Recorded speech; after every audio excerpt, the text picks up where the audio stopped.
Scenes here to the league screen share.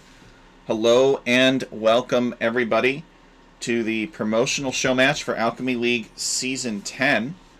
I am your host, Tech Chariot, but I am extremely lucky to be joined by Bandit. He is a custom artificial intelligence scripter for Age of Empires 2. He's got his own custom AI called Bright Spark, if I remember correctly, and he is a subject matter expert about artificial intelligence. So we couldn't really do a promotional show match showcasing artificial intelligence on Alchemy League custom maps without somebody like Bandit joining me in the casting booth. So we're very lucky to have him. Thank you, Bandit, for being here. Hello, hello. Thank you for having me. Yeah, really looking forward to it. Yep, so in case you guys couldn't tell, Bandit is from the United Kingdom, and he has graciously donated his Saturday evening. Instead of going out and hitting the clubs or whatever they do out there, he is here with us, so we really appreciate him joining. And it's going to be a pretty long dedicated cast, I think. We've got essentially 8 games, and we've allowed the AI scripters to have a draft and pick different settings and different rules, and we'll go over that in a little bit. But it's going to be 8 games, and I would like to announce now, before I forget, that one of the map creators from Alchemy League Season 10 did not want to receive his normal prize from the random map script. So I asked him if he would be okay with donating it toward the results of this show match, and he agreed. So what we're going to do is we have $10, 10 United States dollar coins set aside for the winner, and 6 United States dollar coins set aside for the runner-up. And if they tie, because it's only 8 games, then each will get 8. So I haven't seen these recordings. He just sent them to me this morning. I've been running around like a chicken with my head cut off trying to get everything ready and put together in time. So we got a little bit of prize at stake. This is a gift from our community to the AI scripting community. They are not used to prize winnings because the AI can cheat, basically. And this has been the case since the original Age of Kings. The AI could always cheat. That was how the AI competed with human players, because they had limited other options. So the AI could like give itself resources and that sort of thing. So they don't generally do. They've never done a prize competition before because it would provide people with a financial incentive to cheat. But these guys who created these custom AIs in this show match are very well known to and respected within the AI community. And on top of that, we're not expecting to be competing for prizes. So you're actually competing for prizes. I don't know what's going to happen. I don't know if somebody's going to win, if it's going to be a tie between the. I don't know if somebody does win, who it will be. But hopefully this is a little bit of a thank you to them, and maybe some incentive to pursue methods of developing cheat-free AIs, whether it's a compiler that builds it or it's another AI that scans all the scripts and makes sure that there aren't any cheats in them, that sort of thing. But if you guys can figure that kind of thing out, I mean, you're more than welcome to enter your AIs in Alchemy League, as far as I'm concerned. So I just wanted to get that out of the way before I forget, because I don't want to get to the end and be like, oh yeah, my best bud won. I got $10 for you or whatever, you know. So we're not going to do it that way. We're going to make sure that we announce it in advance, because I don't know what's going to happen. But we're going to watch the games and we're going to find out, and I'm very excited to do so. All right, so we got a couple people in chat. Marcus Pontius says, good evening to the Europeans. Cookie Pirate is here. Welcome, Cookie Pirate. Marcus Pontius says the highest price since 1998. Oh yeah, a whole whopping 16 United States dollars on the line there. Record's broken. Yeah, record's broken. So, again, I don't want to get anybody spoiled. I don't want to get anybody entitled, but you guys deserve some love, and you weren't expecting it. So maybe this will motivate you guys to maybe you can come up with a way of developing an anti-cheat method for not just for Alchemy League, but for any other tournament that will take AIs, because I think they definitely.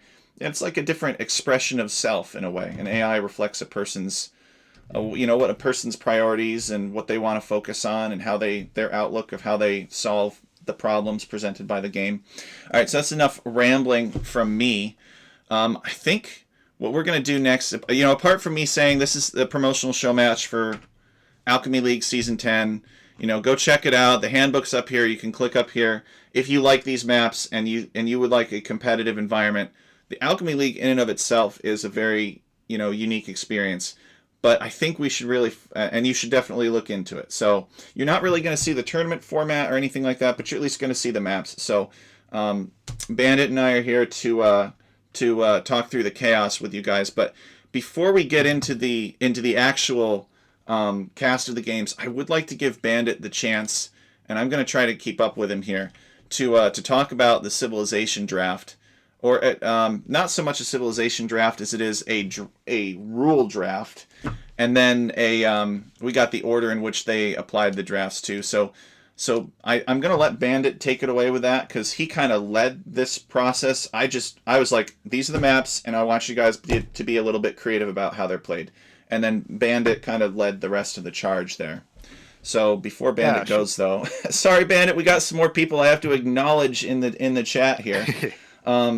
So before Bandit goes and explains the draft, we're just going to say hi to the AI scripters. That's Waddle there, Aleph here, and AKA Waddle, and then Elias is here. All right, well, I actually understand Elias because it attached his name to an actual profile. So I guess I'll be sorting out which one is Waddle and which one is Aleph later. All right, so go ahead, welcome everybody, and go ahead, Bandit. Okay, so we had a series of cards to help out with the draft, and I suppose one of the differences perhaps compared to normal Alchemy League drafts that you might do is when you make an AI for Age of Empires, that AI can be duplicated and take many player slots in a game. And so when we're developing AIs, we tend to do that with different game formats in mind in terms of team size.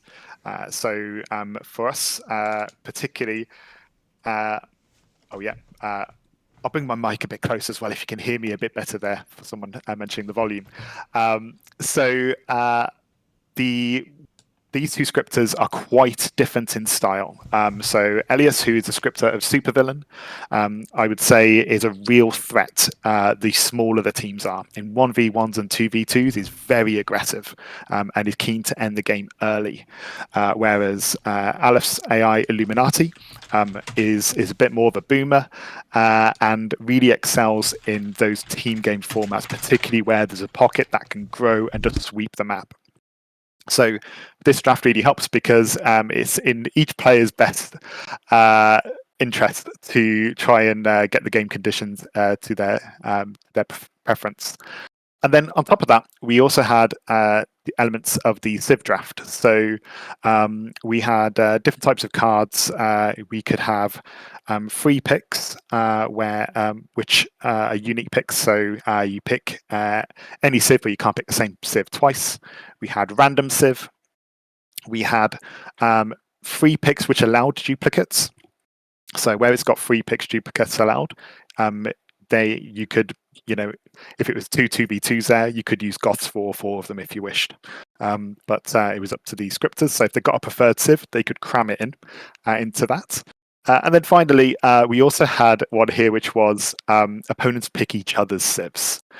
So knowing each other's AI, could they work out what was the weakest civs and try and force them into those conditions? So those were kind of the options that they had. In terms of what they ended up picking, some of this was, and I can kind of go through these as we pick the map of who picked what.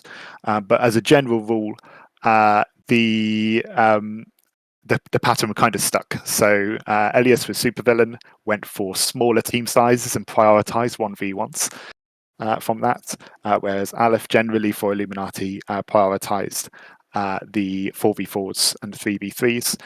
Neither picked random team size. They hesitated over it, but they wanted control over the game rather than leaving it to chance. I think in terms of games that we're going to be streaming, I think we'll go for it in order from here, as we don't know the results either way. I think it just makes sense to go for that, and we'll have a good mix of team size games. Yeah, thank you for a very good explanation, I think, of how our drafting system works. We have over here, and actually what I could probably do is I could bring this tab up on the other half of my screen here, and we could kind of go through and drag this over here like, oh, wrong monitor. You guys can't see that monitor. All right. So this is kind of the list of how they moved things. They basically just moved these cards up from the Civilization draft over here to either fill a slot in the configuration or in the Civ cards. And I think as Bandit was explaining, they prioritized heavily control over whether or not essentially the map size, whether or not it was 1v1 or 4v4, with Aleph and Elias. I guess toward the end of that, going for some free pick, and then Elias choosing 3v3, and then presumably Aleph choosing immigration. It looks like Elias went first. So I guess Aleph decided if we're going to be playing 3v3, I want it to be on immigration. So that sort of thing. Do you have any comments about this particular order of the draft? Does anything here surprise you, Bandit? Um, I think there wasn't too many surprises, I think, knowing the two scripters. I think one thing to maybe acknowledge is emigration as a map is really difficult to adapt an AI to. Anything where you're hopping over from one island to another, there's no default commands that really allow you to do that. It all has to be manually done, which is a lot of scripting work, particularly when the map doesn't necessarily spawn the islands in exactly the same place. You have to kind of script it in a way that it's reactive. So I would believe that the mentality for immigration would be again, Elias is like, maybe I can get rid of one of Aleph's 3v3s by putting it on the map that is probably the most difficult to adapt to, hoping that he doesn't put it anywhere that is more useful. That would be my thinking there. He's almost using it as a burn for the card. Yeah. And then as for the rest, I think they were just having fun with it. That was generally the vibe that I got in terms of the civilization draft elements. They tried to pick a bit of a mix, so you had some random in there, you had some duplicate picks. So what we should get from this set is both AIs. They don't just do the same strategy over and over again. They do very much flex their strategy based on what civs they pick and who's in their team. So we should get a well-rounded coverage of the different strategies that both of these AIs do, I think, from the picks that they've had. Yeah, so that's an interesting theory about potentially burning somebody's higher team count options by controlling the map that it's on. And I do want to underscore Bandit's point. I mean, these guys did not have relatively much time to adapt custom AIs to this particular map pool, and they don't do custom maps a lot. So they'll do more standard maps. I think mostly Arabia. And so it's a big ask to get these guys to adapt, to test, to refine their AI to perform on basically something that they just saw last week or 2 or 3 weeks or maybe up to 3 weeks ago. So these guys did this draft right before playing too. They didn't know, for example, okay, I gotta have my AI work really well for 2v2 on Kubu. They didn't know any of that. And so we might see some crazy games, and that's okay. But I just want to make sure that I underscore to our viewers that these guys are some crack AI scripters here. Like you might see an AI bug out on a map and do something crazy or silly. It's not because the scripter didn't do a good job. It's because the settings are extremely challenging within the tight time frame. And these AI scripts can be tens of thousands, maybe hundreds of thousands of lines of code. So we really appreciate these guys adapting their AIs to our format on such short notice. Yeah, and while setting up the game, I can also outline maybe two different mentalities that might be going into play here with the construction of these AIs. Aleph, script of Illuminati. He's already mentioning there that the AIs can play virtually any land map.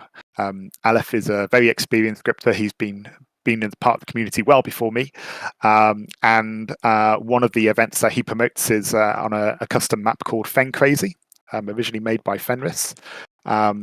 Which is effectively an AI version of Mega Random, is kind of how we use it. And Aleph is well attuned to trying to make his AI as resilient to random map generations as possible. So I think that will have really helped here, because a lot of these maps, they are on one island or one land, but they have a variety of different settings. If your AI can do Fen Crazy, they should be able to do most of these maps. Again, where you're hopping onto another island, that's going to be trickier. Whereas Elias, and again, Elias is here, so he can correct me on some of this, but Elias probably follows more closer to my kind of scripting style, which is he'll have some general rules, which will happen on any map, but then he's probably got things that hone in on particular maps. So he might have gone, for example, I know he was working on immigration, so he's gone, I know immigration's a map coming up, I'm going to build specific rules for that map, and get the AI to detect when that map is happening, rather than have general rules for it. So this might make him more specialized when he's picking the maps that he's scripted for, but it also might open him up to a weakness of if any of these maps have a generation that he's not anticipated, then I would favor the Fen Crazy player, who's a bit more resilient to that. So we'll see how those different mindsets go. So these guys are ready to watch some games now. We've been chatting for about 15 to 20 minutes. So I'm going to change some overlays here, and we can keep talking. I guess we'll just do them in the order that they're listed in this draft, if you're okay with that. Yeah. And let's get cooking here. But definitely these guys had a lot of, they basically had to, part of the challenge was deciding how much time do I spend on this. It's a value engineering question. If I spend a bunch of time adapting my AI for this map, but maybe that really helps me make sure that I win this one map, but could I have spent that time to improve my chances on 2 or 3 other maps? All right, so here we go. We're going to change the overlay. We are at I'm at 13 seconds here because it's fast speed. Let me see if I can restart from the beginning, and we'll get going here. Oh, whoops! I am going. All right, I'm at 10 seconds, and I am ready whenever you are, Bandit. Okay, 3, 2, 1, go. All right, guys. So we have on Bear Valley by Zetnus, we have the Supervillian versus the Illuminati. These are some custom artificial intelligences for Age of Empires 2 Definitive Edition. And it looks like we've got quite a few interesting civilizations here. We've got in the cyan as a supervillain, we have Goths. In the green for supervillain, we have Celts. And in the blue for supervillain, we have the Armenians. All right, so this is Elias's AI here, the supervillain. Purple, Illuminati, we have the Mayans. And then we have the yellow, I don't know what this is, Muisca. This is one of the new civs, must be. And then we have the red... Goths. Yeah, sorry, my cat is just... really wants attention right now. So all of the AIs are played on fast speed. In case you guys are wondering why this is going so fast, it's because, why wait? The AI can think at the speed of light, basically. So you might as well let it approach that, as long as we can follow all the information here. So Bear Valley, what is it? Well, you basically got these pie slices. It can have different random chances. You can have like a frozen over valley here. Looks like we kind of got the fall version. You got all these berry bushes, and then of course you got the namesake bears in there. So looks like there is a big patch of reeds in this particular generation in the very center. So not a ton of fish, but there are some fish. I mean, the bears got to eat something, right? And it looks like these bears I mean, they got the skins of brown bears and black bears working together, I guess. So maybe this is very similar to Arabia, except some extra wolves separating the players. I don't know exactly how the players are going to interpret this map. Maybe this is one of the more straightforward maps. So one thing you're going to find quite interesting, I think, looking through here, and maybe to the detriment of Elias, is I can see it with Cyan. I imagine we'll see it with some of the others. Elias is producing, or Supervillian is producing militia, and is able to micro those militia as scouts, as well as a scout at the same time. This is normally done to push in several deer at once. So we've got militia here that are on the hunt for deer, and they're going to find bears if they wander too close. So, Elias says, pay attention to the bears. My Civ picking strat is bears maxing. Oh, the bear rush. I love bear rushes. Oh, here we go. This is going to be really funny. All right. I can see on the south already, we've got Cyan who's bringing a couple. You'll also notice that the name of Supervillian has changed to Grausima Gunther, and it's 3 times. Supervillian can randomly choose different personalities. I believe it's got 4 or 5 that it can select. And in this case, it's picked. It's just happened to roll the same one for all 3 civs, which will be, I would imagine, some form of infantry start. I'm seeing the bears not being quite drawn to the town centre on my screen. I don't know if that is the same for yours. If they're just shy. They didn't quite get there. They're kind of just standing on this prominence outside of the town. I guess waiting for villagers to wander too far. You know, if they had just been like maybe a few tiles to the right, the bears would probably automatically aggro against the villagers. Or if they had played on a higher AI difficulty level, which increases the vision radius of the bears might have. These should be on extreme difficulty, and anyway, the AI difficulty.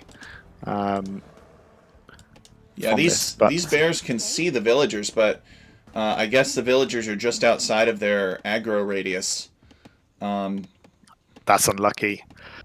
And I suppose if you were a human player, you'd probably scoop up a few more bears and you'd delete. Just like you'd almost just wander into the lumber camp, wouldn't you, and then delete. Now it looks like Supervillian is going heavily on the berries over here, on the left-hand side of Blue's Armenian base. He's cleared out 1 bear from it. Villager's a little bit injured, but I don't think he lost anybody, which is good. Oh yeah, let's toggle that so we can see what they're making. And purple is going up to the feudal age. Illuminati has got a nice economy here. He's the Mayans. If this AI is as good with eco-management as you say and booming, then there could be a big mass of really cheap Mayan archers here flooding north pretty soon. Nice MILF from Illuminati on the right here as well. So again, actually, this is a good adaptation. If you are just scripting for Arena, I know actually by purple there's a bear rush happening. Yeah, I see it. We finally get a bear. Look at this. We finally get a proper bear rush. Now, do you think that was kind of like an accident, or do you think was he able to program the bear to seek out not just woodlines but also berry bushes outside of the town center? I don't know how AI bear rushing works. I think he got the infantry to look for any villagers, and that was good enough, I think, is probably my thinking on that. So we use similar code, and I don't know if Elias does it, but some AIs will use a similar thing to steal balls from opponents, wear damage in and run away. And I could on normal speed, but it was just too slow on fast speed. The command doesn't come in quick enough. So there are some limits to it as well, where you can't overdo it, as it were, with the microphone. All right, I am at 25. Perfect, I'm going as well. All right, so we're both going. And if you guys feel like it's over, let us know and we'll fast forward through the rest. But I I don't know that it is. I mean, it looks like the Goth player is in a lot of trouble. He's currently getting monk rushed here. I would assume that the AI knows how to go for redemption and convert all your buildings and everything, and it also knows how to make defensive light cav maybe, or defensive atonement monks of its own. How does the AI defend against a monk rush? They're absolutely able to do that. Whether the script has chosen to do any of those things will be interesting to see. I think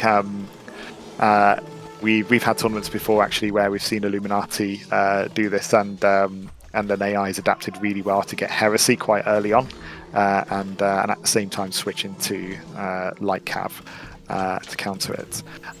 Those are the two main ones I think that you can do, but also with Illuminati, you've got to pressure them. If you're getting to the point where there's 20 monks being made, your window of opportunity is already quite narrow. If that yellow Illuminati didn't build any towers, it was left wide open. If either of those AIs had tackled it, then I think that Illuminati would have had a lot more trouble.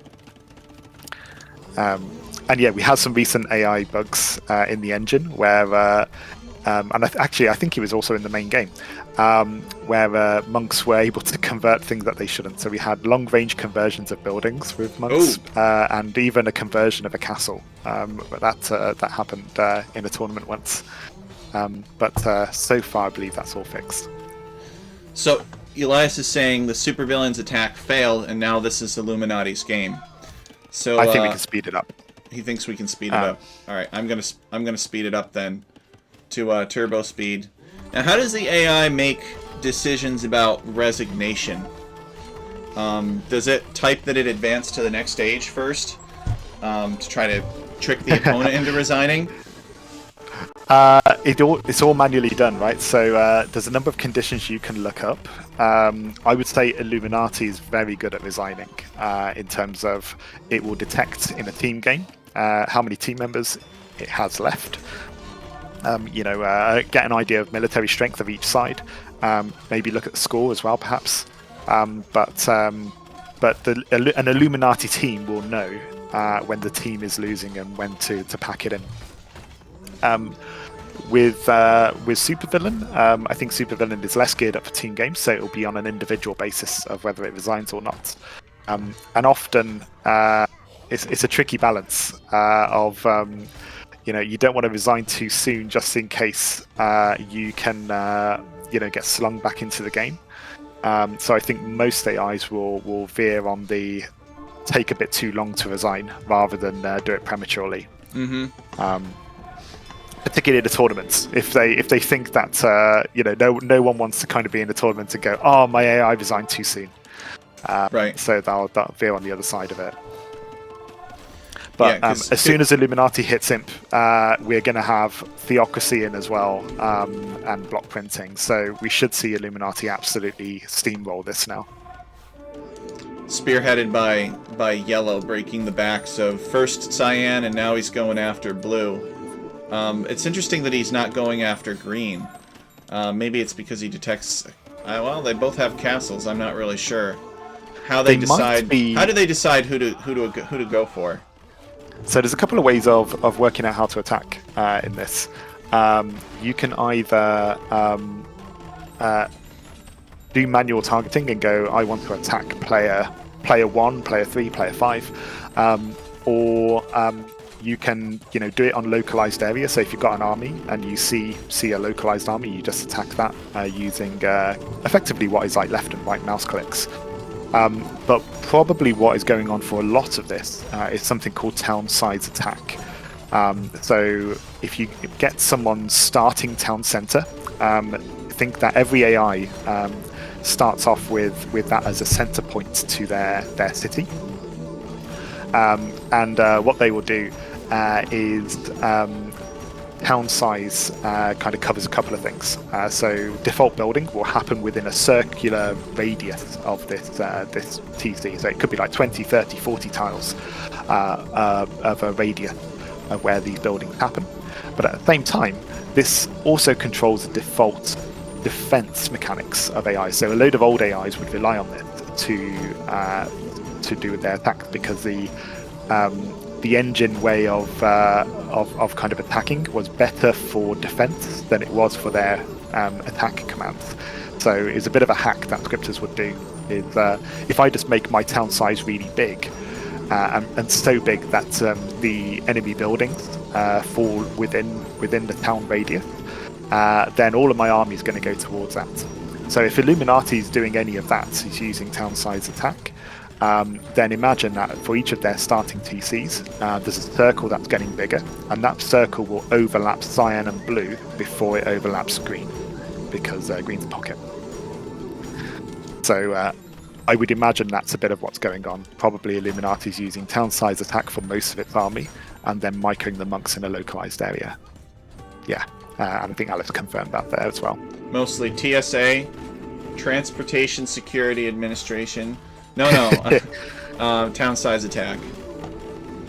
Yeah, and a lot of AIs will do that. In fact, the Definitive Edition Extreme AI will do most of that. If you're in a team game, you'll probably find it attacks your flanks first before the pockets, which is why in this case Illuminati sat back as a pocket, no towers, because chances are most of its opponents will rely on that technique, and it's only a sneaky few that will deliberately do that. And Illuminati has all the relics. Mm-hmm. Illuminati going for the relic victory here. Blue and Cyan have both resigned. Green has a couple castles here, but he's got a rainbow of enemies in his base. So I think it's not going to be long for this world here.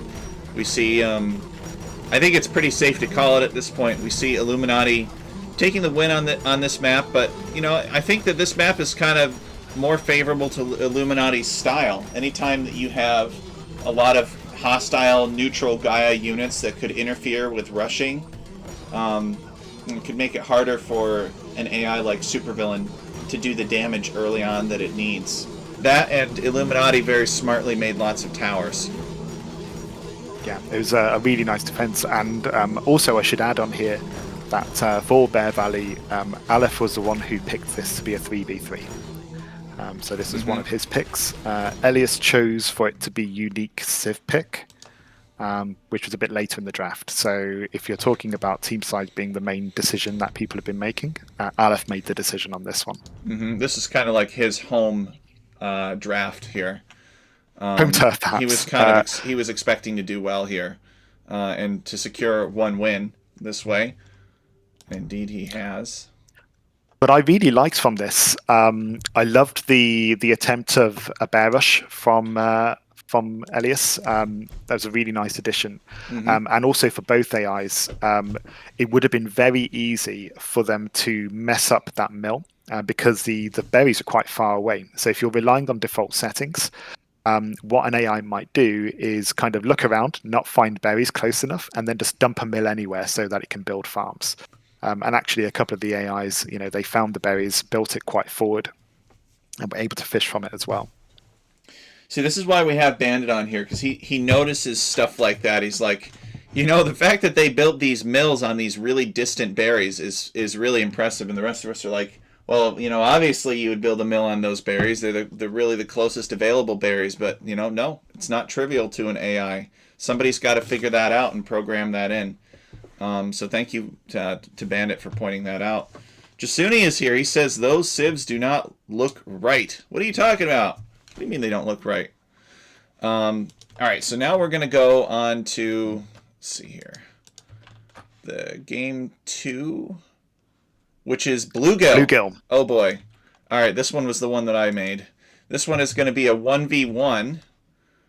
This map has existed for a long time.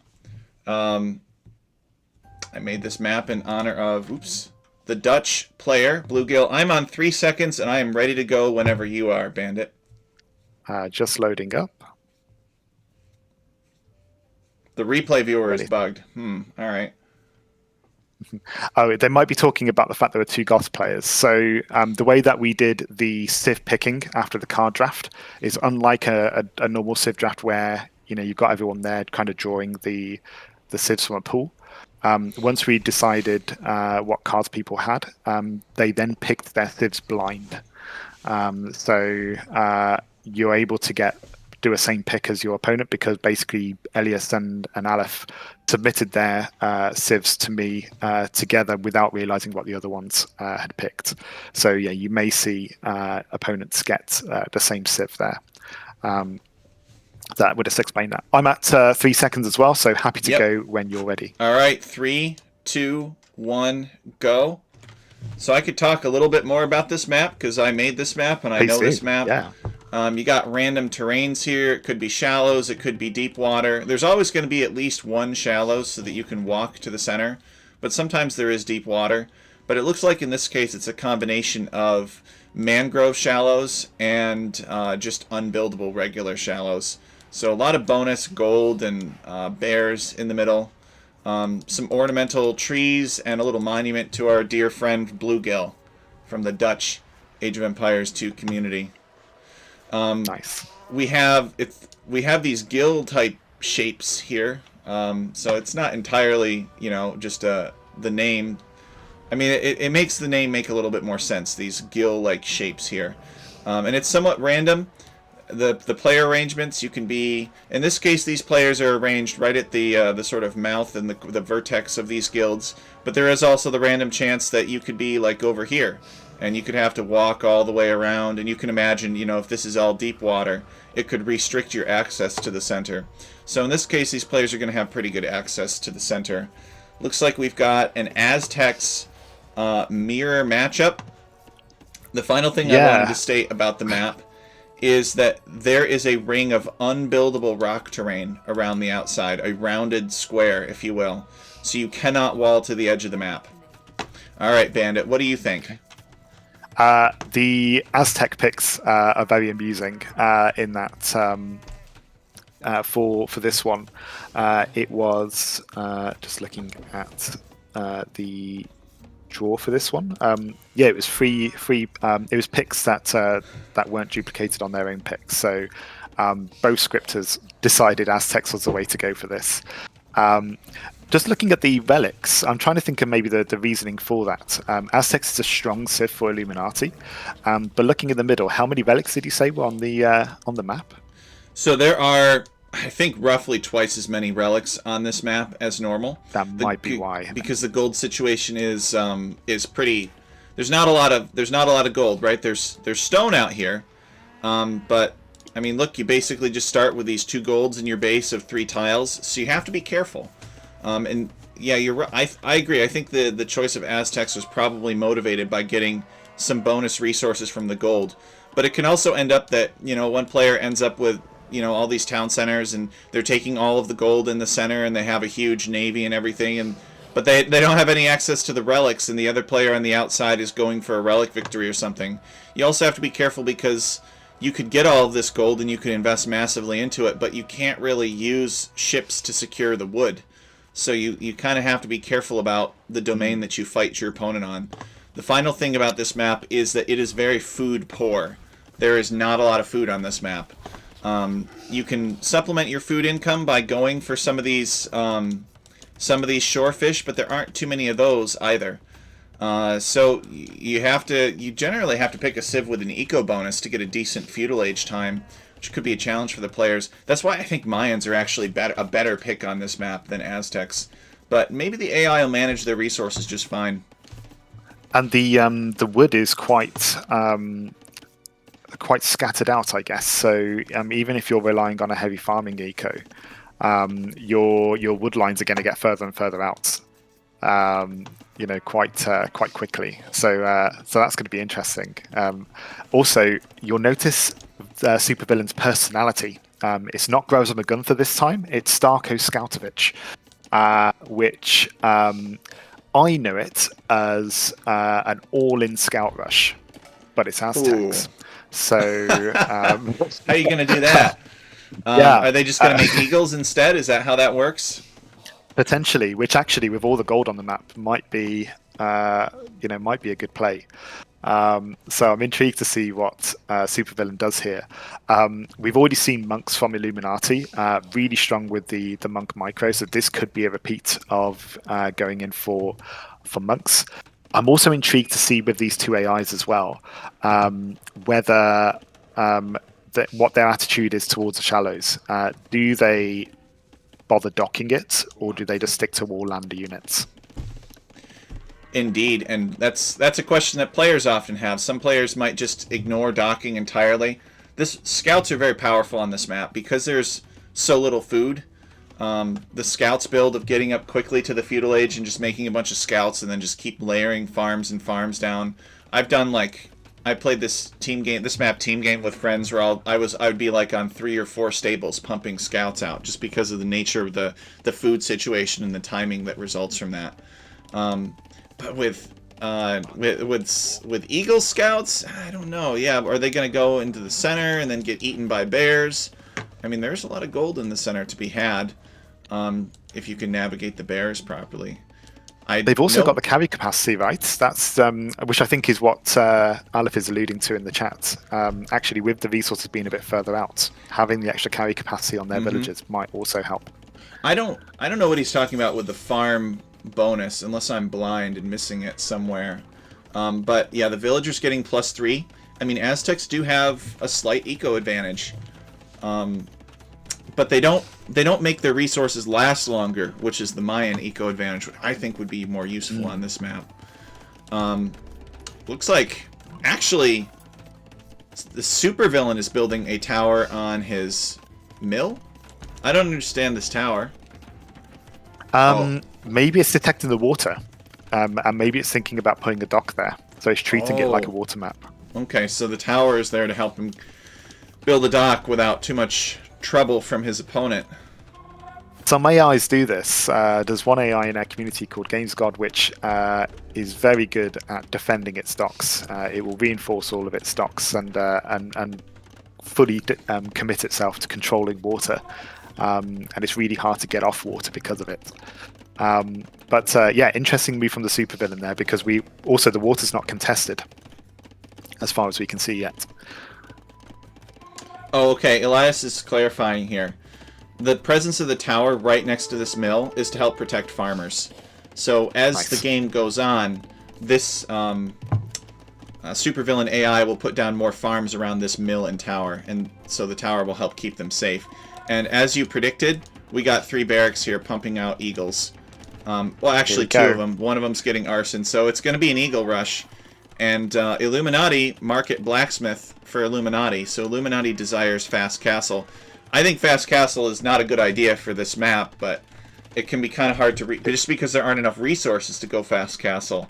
But he did build himself a ring of farms, so you know, after enough time he could probably click. But the question is, will he have time? Is Supervillain going to give Illuminati time to go fast castle? He's got the towers here, which you'd think actually Eagle Warriors will do a better job of compared to the men at arms. They should be able to run under there and disrupt some of the eco. This is also a 1v1. Elias picked. This is actually Elias's first pick. Elias picked 1v1 on this map. So that's also interesting from this. You know, maybe this is the one he's gone all in on. So we're seeing the Eagle Warriors, or Eagle Scouts I should say, move forward. He's on 3 barracks Eagle production as well, which so he's fully committing to this feudal age. Now what's his knowledge of... He does not have very good knowledge of Illuminati's base at all. So he doesn't know where Illuminati's woodline is. He doesn't know where his gold is. Alright, he's just found the stone. And I don't know if you can, like... I would assume that you can program the AI to do good scouting and to like figure out where all of its opponent's resources are and then go and pressure them. You can, yeah. Now, what is this? This eagle is trying to like dodge these arrows from the tower. Eventually does go down. The eagles are deterred by some towers. Illuminati saw these eagles and then decided to build a bunch of towers. And so now Supervillain is getting some armor to help deal with the towers. Is that... the reason they didn't have him before is because he's like, I don't need this armor, and now he sees the towers and he's like, well, I better get the armor. What's going on? It's probably resources. He's probably prioritized unit production, and then only when there's enough resources to get the armor upgrade, he's gone for that. The other thing that's quite amusing for me, at least, watching this, so this isn't the first time that Supervillain, this personality of Supervillain has fought Illuminati. There was another tournament, and this was on Arabia, and the Supervillain went all in on scouts, and actually there was a bug with it where its tower avoidance didn't kick in that Elias had planned, which meant the scouts dove under the TCs and constantly kept Illuminati's economy locked down. Arguably, I would say that tower avoidance not working had a better result than the tower avoidance working here, because Illuminati's eco is able to continue going. He's hit Castle Age, and he's already getting the first TC down. Yep, and Illuminati was able to get to Castle Age despite this pressure, but he is losing villagers, and one of the monasteries was denied. Looks like the scout is going to try and deny this other monastery. This monastery is constructed, so 2 monasteries do end up going up. And so this can either be very good for Illuminati or very bad. It could be good in the sense that he gets monks out and he starts converting the supervillain's eagles. But then again, those monks can also be a net drain of 100 gold, a pop on his economy. And if they keep on just falling to eagles that are loitering in his base, then this is actually a burden on him. So we'll have to see what happens there. He really wants to put a town center here, but doesn't secure this map area. I like that the eagles are diving now. And taking out more villages. So default AI behavior is very much when villagers in a base are attacked, you have to kind of code to fight the engine to stop all the villagers from just garrisoning in all the towers and TCs. So even if you just have 1 or 2 eagles constantly attacking those villagers, if it's idling 10 villagers, say, in the TC, it's worth it. It's worth it to continue losing those eagles. And even now, we're seeing full feudal commitment here from Starker Skautovich, and we've got 5 barracks producing eagles. It looks like he did go for a dock in the end as well. Yeah. I do see the dock and the fishing ship. Yeah, these bears are on defensive stance, so the bear will only attack the villager if it gets close. If the villager is too far away, then the bear will give up and decide to leave. But 1, 2, 3, 4, 5. Yeah, 5 barracks eagles. And he keeps on streaming in and attacking and challenging some villagers here. Let's see if I can get it to tell me how many villagers each player has.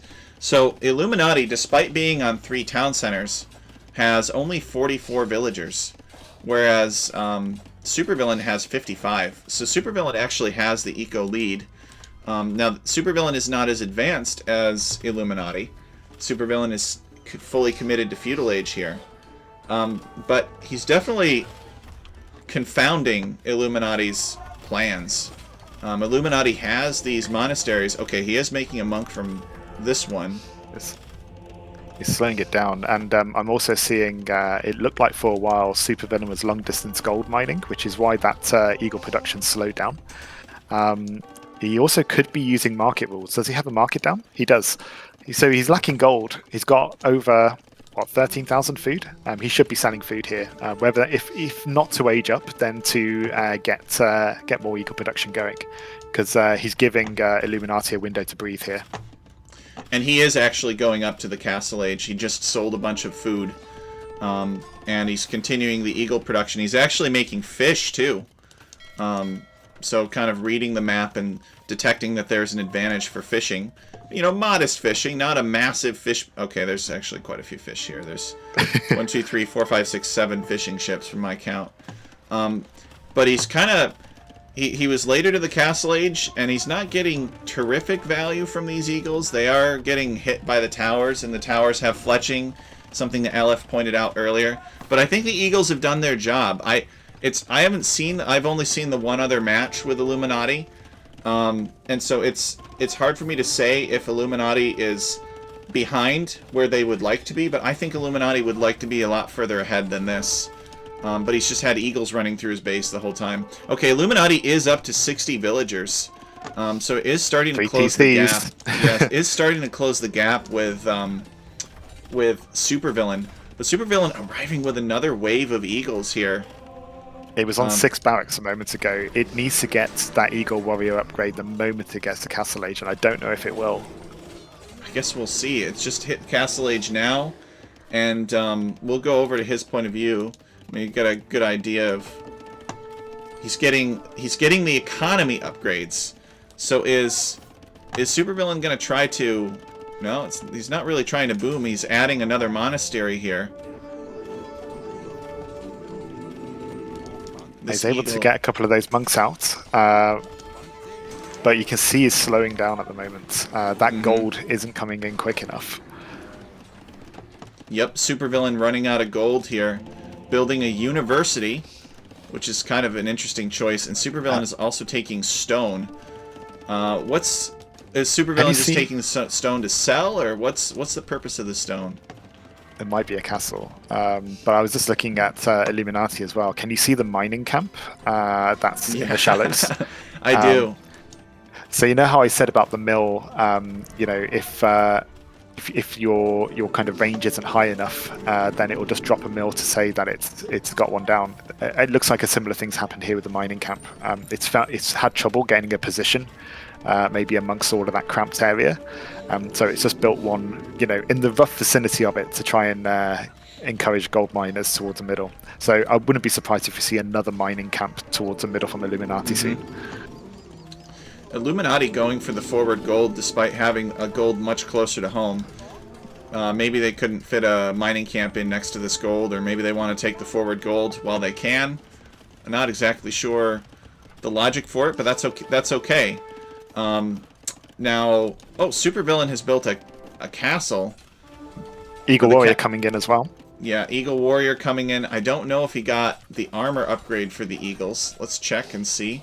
No, he hasn't gotten the armor upgrade, but more importantly, Supervillain has found Illuminati's forward gold mining operation and is punishing it. These villagers have to retreat. And you can see here with the 1v1 settings, this is much more of a closer game. If you're able to pin one of Illuminati down, then it's a matter of containment. And we're seeing another mining camp on the shallows. So Aleph mentioned actually that AI is having trouble building the mining camp in the middle of the map there. I think by default, the kind of mining camp building rules like a bit of like a one tile radius of breathing space. Whereas again, if you kind of went down the manual route of trying to build a mining camp, although it's a bit more involved, you can kind of give it an exact set of coordinates to build it. So that may have helped, but you can see Illuminati's are spamming mining camps around all of these islands. They'll get the job done, but you know, in the middle would be nicer. Eventually. Now, does AI have the ability to castle drop an opponent? Could, for example, Supervillain have built this castle up here on this town center? Sounds like they do have the ability. I guess castle drops are very popular, about below 1100 elo, maybe even higher. If you watch some Alchemy.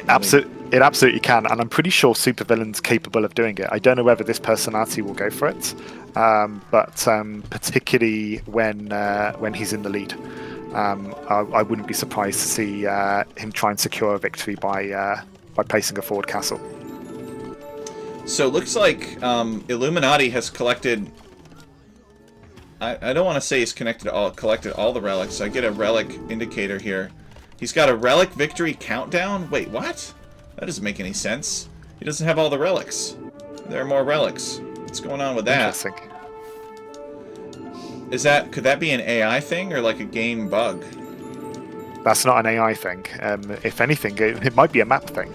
I hate to say it in your court there, but and actually, you can see from Supervillain's side. I think he is using direct placement for mining camps, because you can see Supervillain near where the castle is building a mining camp in the middle of the island.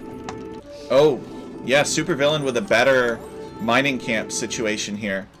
Illuminati has made some long swords to pester Supervillain's gold mines here. I wonder if Supervillain is going to see those long swords and say, aha, I know, I'm going to make jaguars. I mean, that'd be nice, wouldn't it? Because he's got it. It's good to go. So we got 82 villagers versus 86 villagers here. A much, much closer game. Elias says, long swords plus monks are a deadly counter here if Illuminati can find the gold. Yes. And Illuminati has found the gold. We haven't seen it so much in the last game, but Illuminati is also probably has one of the best controls of siege in terms of if you try and castle drop Illuminati, particularly on arena, it is so quick to counter with rams or siege elephants, and you know, Supervillain has a castle on the field, and already we've got rams on the way, ready to chop it down.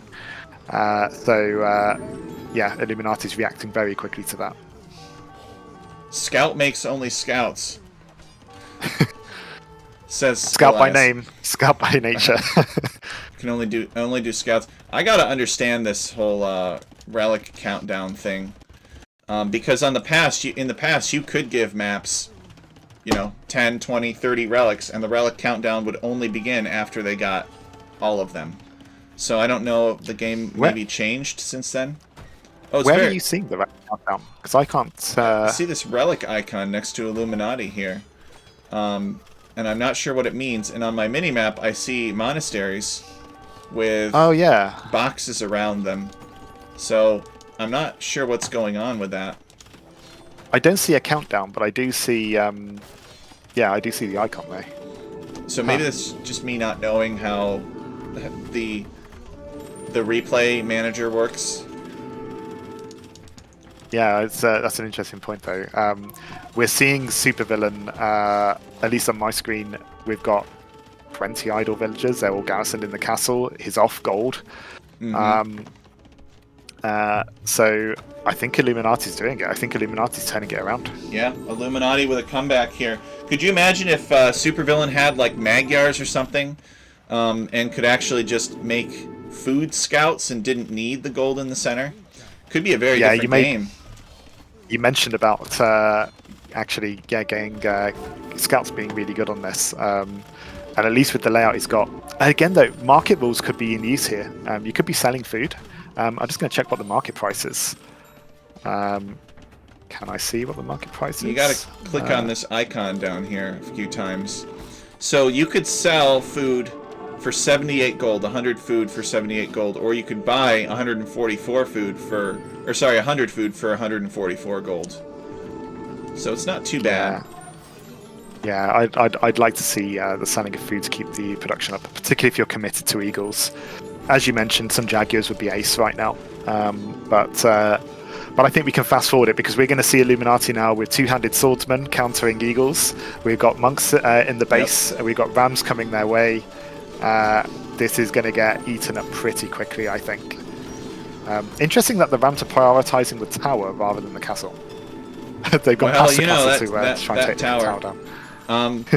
Elias says, I'm a bit disappointed, but I think you can speed this game up. Illuminati's got it. Yeah, it looks like Illuminati's got a big advantage right now. Probably very hard for Supervillain to come back from this. And these were Supervillain's, it was expected that Supervillain would do a little bit better on the 1v1. This would be his advantaged settings. But I actually think that I don't know how Elias or Supervillain ended up with Aztecs here. Maybe he specifically wanted them. But I actually think that if Supervillain had a traditional scout civ, he would have won pretty decisively.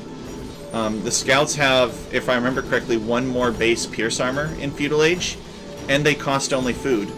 So he would have lost fewer scouts to tower arrows, and he would have been able to afford them much more definitively. And it may be that he's used, maybe he's used Magyars or Turks elsewhere. That could be another thing. I think also, I think credit here to Illuminati as well. There was a load of pressure from the Supervillain, but even if you were attacking with scouts, Illuminati is resilient. It won't just do the same strategy if you're attacking with eagles compared to scouts. It went into long swords because it was being attacked by eagles. If Supervillain went in with a scout army, I have no doubt that Illuminati would be straight onto researching pike and getting to see if pikes out there. So I think it's also the the commitment to the one unit from Supervillain here that kind of hindered it. I think just trickling in a couple of Jaguar Warriors might have held him just hang on a bit more. Yeah, Jasuni correcting me and saying the Eagle Scouts have, what is that, 0-3 armor there? He says they have more. Armor, yeah. He says that they actually have more. Well, GG, well played to both players. I thought that was a pretty entertaining game. I'm glad that they put on a good show for us. Nice map as well, and again, good. There's little kind of little snippets of really good things here. You could tell that Elias had some direct mining camp placements, I believe, to get the mining camp right in there with the gold. Yep. Compared to the default placement, which is liking to circle it. The dock was an interesting choice. I don't know if I would have gone with the dock, but you know, he's added it in there, and it was producing fishing ships. I think though it was just really impressive to see him lock Illuminati down for so long, and maybe just a bit more diving in that initial attack rather than the tower avoidance might have got a couple of those villager kills in sooner to make it longer for Illuminati to catch up. But yeah, I guess we go on to game 3. All right, I'm looking forward.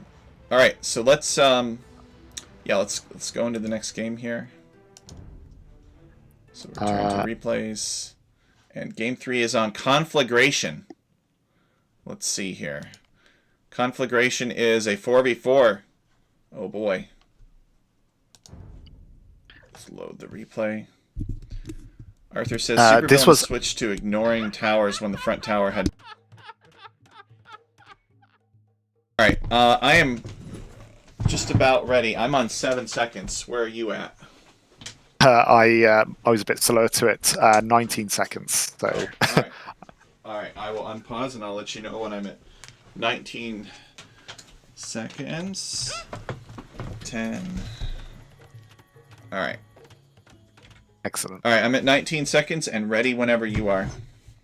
Okay. 3, 2, 1, go. I was going to say this was Aleph's first pick in terms of team size, so he went for 4v4 for this one, and on top of that, the card that was picked for the civ selection was random civ. So they didn't choose any of these civs. We just clicked the random setting for all 4. Yeah, it's a real mixed bag of what they've got. You can see from Supervillain's names, because AIs, I haven't really mentioned that, AIs can change their names as well. There's a couple of AIs that change their names partway through a game based on, you know, which phase of an attack they're doing or something like that. But here, this gives us a good indication of maybe some of the different strategies that Supervillain's going to try. We've not seen Corleone or Uranu yet, and they're fun personalities. I'm intrigued to see what they'll do, because you've seen so far Gunther, which goes for infantry and tries to push things with militia, which is really good, or bear law in this case. And you've also seen Scoutovich, which does an all-in with scouts or eagle scouts in this case that we've seen. But yeah, the other two again have other tricks up their sleeves.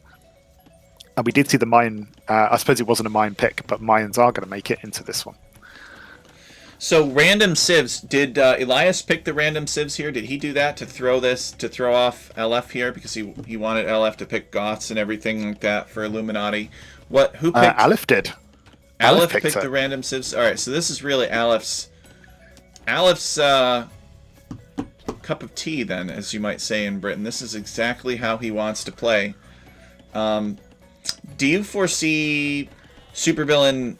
Now, can Supervillain do this kind of thing where they 2v1 a single flank player and crush him in Feudal Age? Do you think that that's going to be the Supervillain play this time, and is try to gang up on one of Illuminati's flanks, or do you think it'll go for pockets? I mean, do you think that Supervillains, some of these personalities will work together because they're different? Yeah, so, I mean, if you're considering standard AI behavior and you think about that town size attack being the kind of the one that most go for, I think the behavior you're more likely to see across normal AIs is what you've just described about a flank and a pocket ganging up on an enemy flank.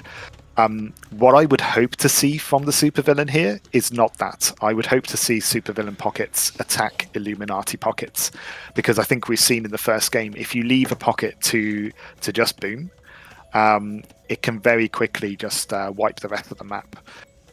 So I'd like to see the supervillain flanks, if not, win a 1v1 against Illuminati, at least keep him pinned down. Same with the pockets, and hopefully the pockets doing a killing blow to enemy pockets that are kind of wide open and not defending themselves. Like, make the use of that window that you've got, and then hopefully at that point you're getting to a position where all of the Illuminatis are somewhat strangled, and you can just grow your military and outproduce them. But we'll see what we go for. So yeah, AI is absolutely capable of doing any of those things. This will be it'll be a case of whether these scripters have chosen to do that. Mm-hmm. And Aleph agreeing with you. He says the supervillain's recommended strategy is to suppress all four. Basically, everybody attacks their proper opponent. In Feudal Age, it's kind of the opposite of human players, which are all about like, oh, let's 2v1 this guy. His pocket is greedily booming, and we'll kill him, and then we'll 2v1 the pocket. But in this case, it's going to be everybody kind of sort of fighting their own duel, with pockets having a little bit more time to build up before that attack. Yeah, and I had a question actually about the map on this one. The shrine in the middle. Yes. What does it do? That is a good question. It grants extra population space. I think 5 or 10. I'd have to ask the map creator. Welcome to Rapture. Okay. He made this map. Aleph says he loves this map. He says it's 10 pop space, so that's pretty useful then. And I think Aleph's love of this map, he voted this map very highly, and this map is the #1 map from our contest. This map won first place. Oh, nice.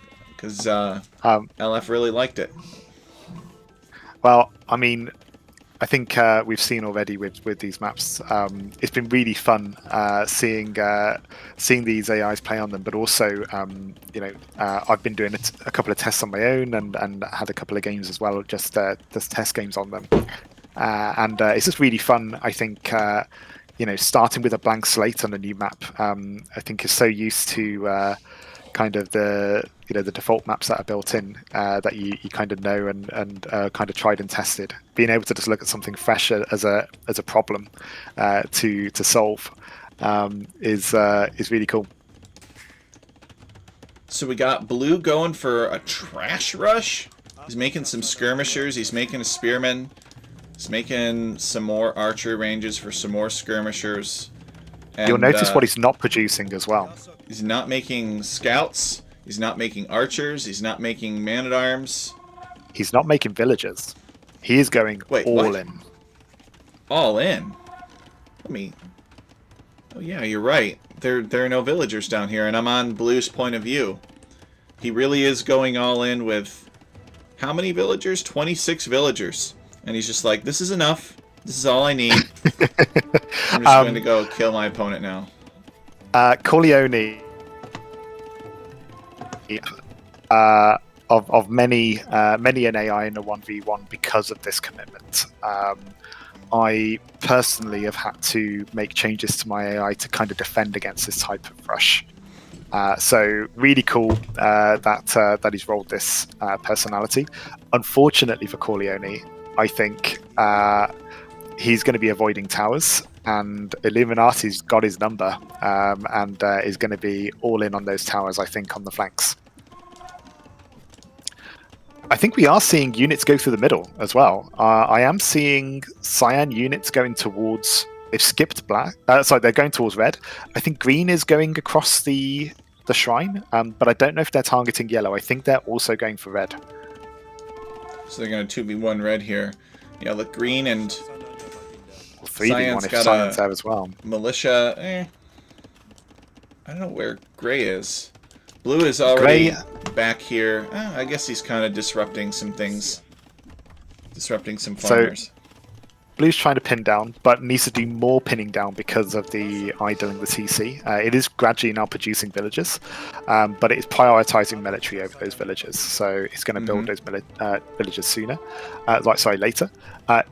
Iranu, you can probably see Iranu's the first to Castle Age here. Wow. And is all in on stone. And his Bohemians. So you might have a guess of what it's trying to do here. Castle drop. If Plush Werewolf were here, he would approve. The Night Panda says hype. Welcome, Night Panda. Hello, hello. So maybe Bohemian... Oh, okay, he's going to build the castle defensively. I guess that's a bit safer. So yeah, this is Elias's interpretation of the phosphor.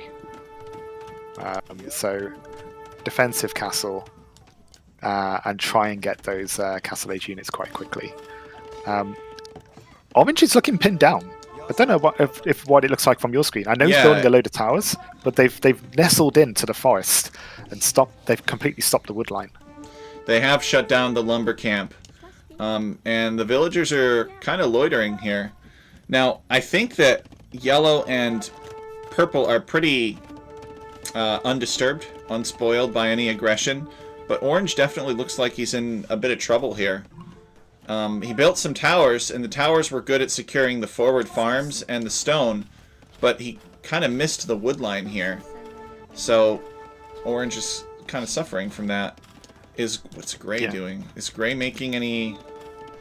Is Gray making anything? He built the castle. Okay, he is making Hussite wagons.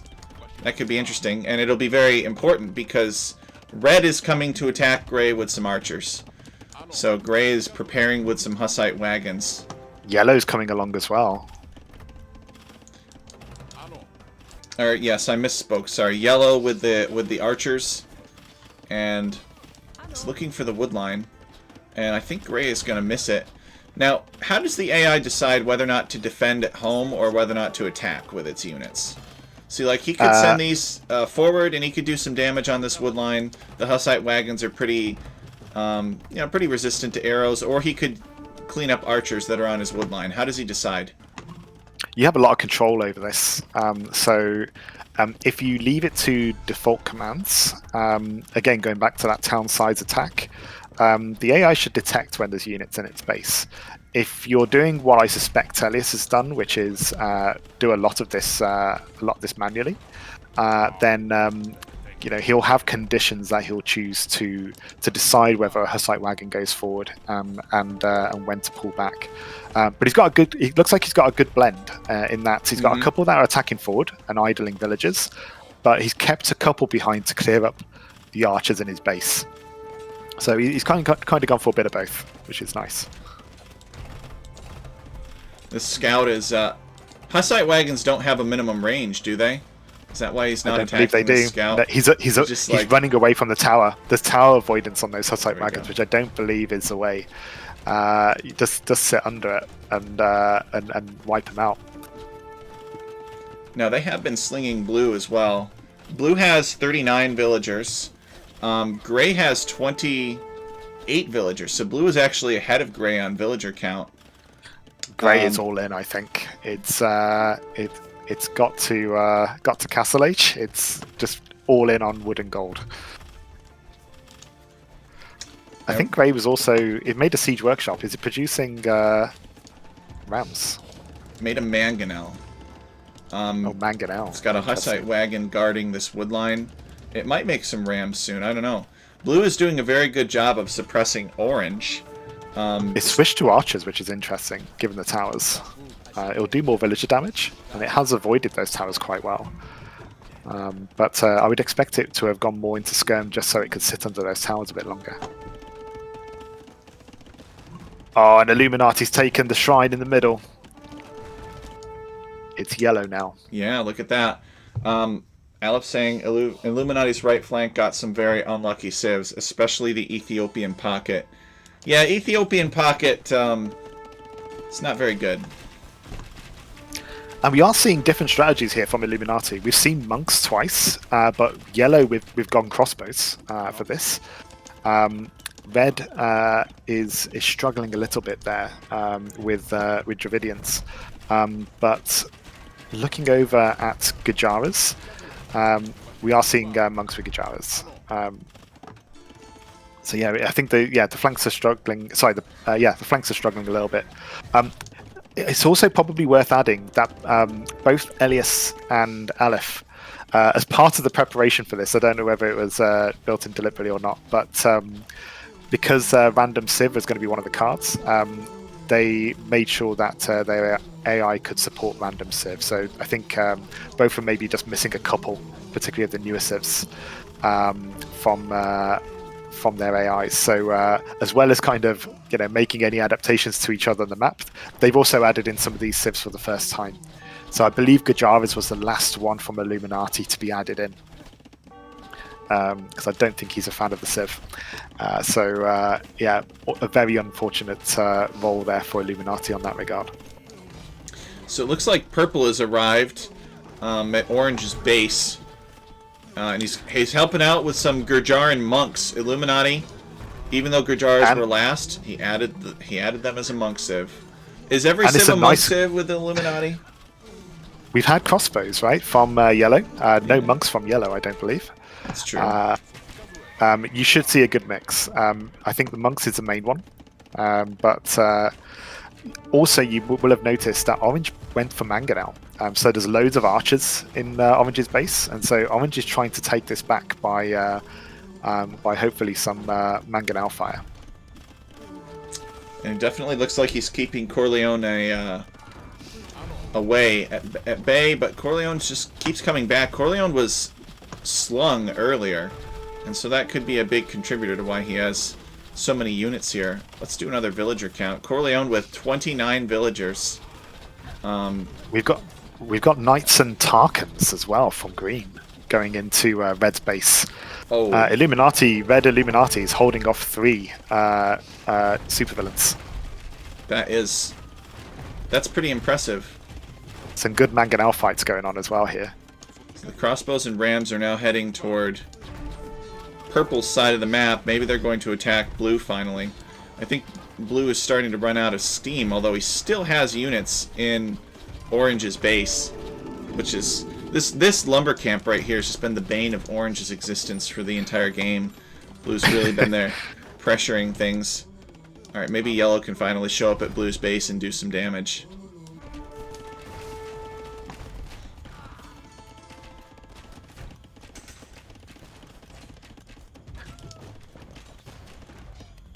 Armored elephant.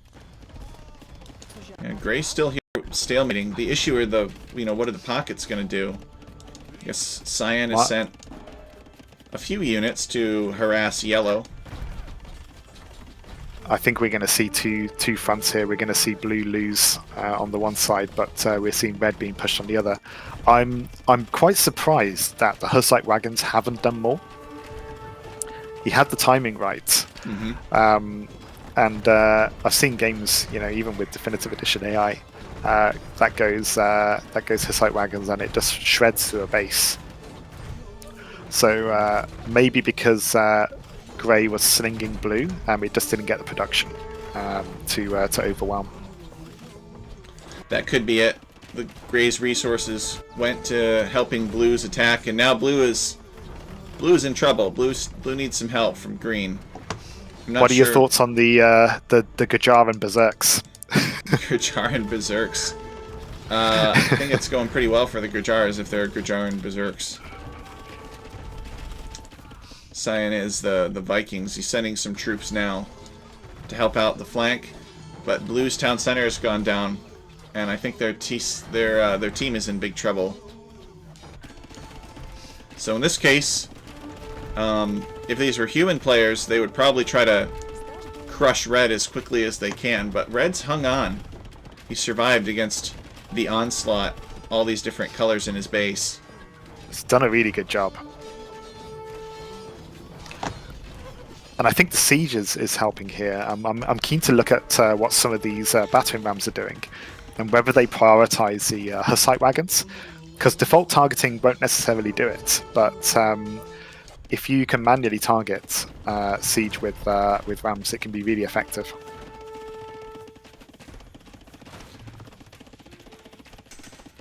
And we are seeing Illuminati do that. That relic symbol's appeared again. I don't know if you've noticed it. Yeah. Does that just mean that the monastery is filled up? Is that what that means? It's a monastery. Let's go to his point of view, Green's point of view, and we'll click on the monastery and we'll see how many relics it has in it, and we'll see if that could be the reason. No, there are only 2 relics in here. Does the AI have visibility on an enemy monastery if there's only 1 relic garrisoned in it? Or if there is more than one? I don't think they should. Yeah. I don't think they should do. It'll have visibility like any other building. If you're going for a relic victory, if you've got all of the relics, I think they do flag up. Then they are made visible. But no, if it's not all of the relics, it should be fine. The other thing I've just noticed, just missed it there, but one thing that's very nice from Supervillian is villager micro to take down siege. So when there was siege near the TC, the nearby villagers, rather than just kind of idling in the middle, all turned to take out the armored elephant that was loitering around. Mm-hmm. They charged it, and that's something we take for granted as players. You're like, well, of course you try to stop it, but the AI has to be told to do that. Has to be told to do everything. Yeah, it's a nice touch. It's weird though what is default behavior and what isn't. So for example, one thing that is default behavior if you have the right button switched on is villagers repairing ramps. Villagers will just go across the map and repair siege, and it can do that automatically, but then things like defending your base needs a lot more direct control. Are we seeing Supervillian push red here? Blue is out, but again, they've got the 3 armies going after red. And orange is... I guess orange is making some units. They're making rams, and they're making pikes. They're sending pikes and rams up against the Huns, which is a great choice. The Huns don't like doing... The Huns don't like to have to confront pike and ram. They're also immediately trying to steal Blue's gold, so the disrespect there is is high. Yeah, considering there's much safer gold in the corners. I'm looking at this map, and I don't really sense that and I know we touched on this before, they did not have much time to prepare for these maps specifically. They're kind of playing it like Arabia, right? They're not really going after this wood line. I guess on Bluegill, they did know how to dock. But that means that there could be potential for the AIs to read the map a little bit more if we have something like this in the future with more custom maps, and you can kind of predict what the layout of the map is going to be.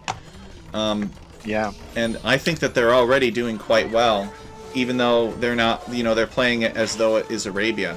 Imagine how well they could be doing if they played it as its own unique map. Look at Illuminati as well in the corners. It's built its markets in the corners, which, as you mentioned, is quite an Arabia thing to do as well. But it is mining those resources in the corners. Mm-hmm. I don't think Elias Supervillian is starting to do that now. But I think Illuminati is leaning in a bit more into those resources on the outside. During the season of Alchemy League, where this map will be featured, so season 10, it'll probably become a thing in 1v1 where, do you go out and you take the ibex and the gazelles? Do you try to wall off and, make yourself a little pocket base in the corner? Because you can't, I don't think you can wall across this quicksand here. So it'll probably be a lot more feudal age, smaller decisions made in the feudal age. Oh, look at this! And also, with an AI as well, you could be pushing a load of those deer. So Elias saying now the tributing is just silly back and forth. Oh yeah, well, they all want a little help. No, after you. Yeah. I refuse. I couldn't possibly. So Gray losing their town center. They lost one of their castles. They're going to lose another castle here pretty soon. I think this is Green dying as well. Probably pretty close to over. It's just cyan here. I think we can fast forward. Yeah. But that was a really fun game. I loved Corleone's rush as the melee against Illuminati. Maybe it was a faster rush because of melee advancing faster. He was able to get up before Illuminati could build this very troublesome lumber camp. It's amazing how he was able to pin it down despite the idling of the TC. I think it just helps with, particularly with the melee coming up quicker. It just gets those skirmishes out quicker. Jasuni saying that because Red was able to hold, that basically that was a very decisive part of the game. And amazing hold by Red. Yeah, he was 3v1'd and he still survived. I think Grey slinging resources as well. I think if you're on the flank, you probably want to be putting all your resources into that attack. I think the Hussite wagons could have broken Red. If maybe another castle, maybe a forward castle, after you're holding the initial base with Hussite wagons. Like in a Gray versus Red 1v1 matchup on this map, I think that Gray would have won very decisively based on what he was doing and his strategic choices. Yeah, it's if you think as well, Supervillains, it's not made it easy on itself by the fact that it rolls a random strategy each time. It doesn't, it doesn't optimize. But the strategies themselves are really fun. If you're 1v1ing against it and you're, a low Edo player, just liking to play against an AI, it's quite fun to be able to, know that you're going to have maybe a different strategy each time. And along with the Supervillain pack that you can download, there is a drop-down menu you can select on it where it doesn't tell you the name of the supervillain, so you don't know which strategy it's going to go for. We chose the one that's visible here because I thought it'd be good to kind of commentate on it as the game starts and before it gets crazy. But yeah, you can pick ones where it's all hidden and you have to wait and see what it does. GG to Illuminati there. Yeah, well played. It was a good game, for sure. Some entertaining strategies.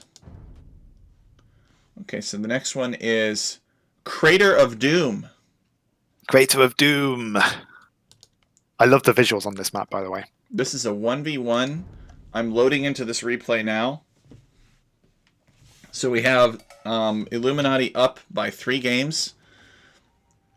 Currently 3-0. And I'm at 2 seconds, and I am ready to go whenever you are. Just loading. I'm also at 2 seconds. All so right. 3. We can go. 2, 2, 1, go. All right. Illuminati going for Armenians this time. And the Mapuche for Supervillain. This is Grausimer Gunther. So this is going to be probably, we could expect infantry in this case. Now you said that the AI can read text. So could Illuminati read the name of its opponent and know what to expect? It can do. I think we have a bit of a gentleman's agreement in the AI scripting community where we don't pick strategies based on the names of our opponents.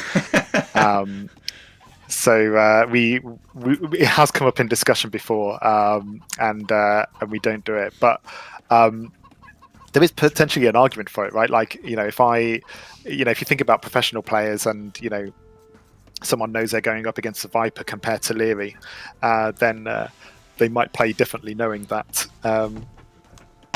But yeah, as it stands, we tend to keep it as, either start with a strategy in mind or react to what you see on the map rather than plan ahead on their name. Well, it's just like that guy that changes his name to Wall and Boom, and then he just tower rushes and does all kinds of crazy things on the ranked ladder.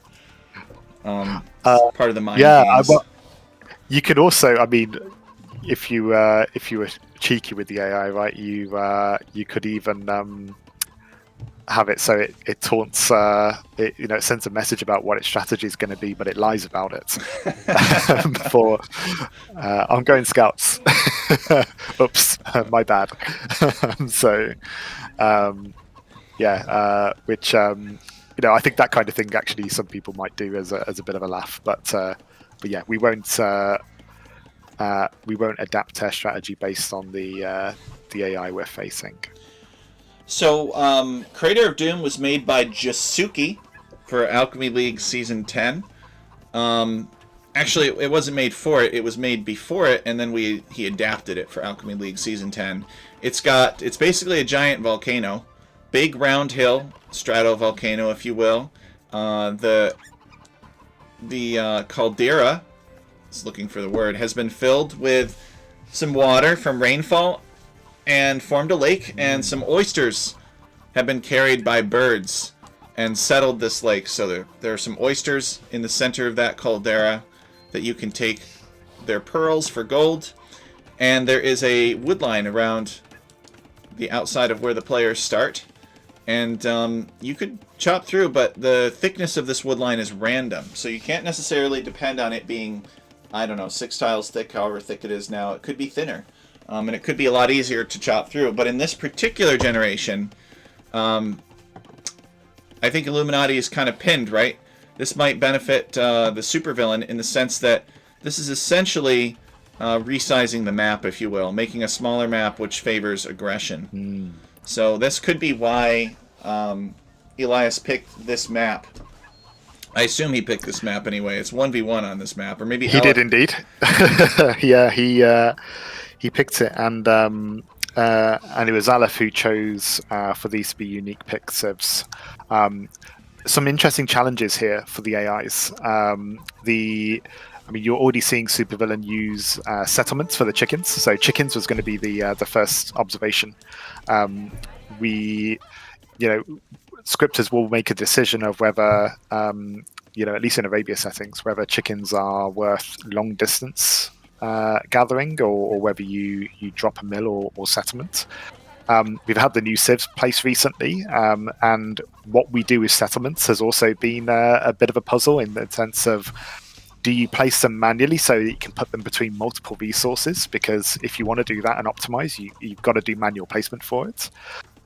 Or do you can almost swap constants and kind of go, all right, I'm Mapuche, so every time I would have dropped a mill, I want to drop a settlement instead, and you just use your mill logic or your mining camp logic. So it'd be interesting to see the decisions that Gunther makes here about when to drop those. And we're already seeing from Illuminati, it's dropped 2 mills on berries, and it's done a really nice job of that. And also, Illuminati has mule carts as well. So, how does it decide to use those mule carts? Does it move those onto other resources when a resource is used up? And will it also kind of move with the wood line to keep that gather rate optimal? And as you've already mentioned as well, there's oysters in the middle. Oysters are really new for us.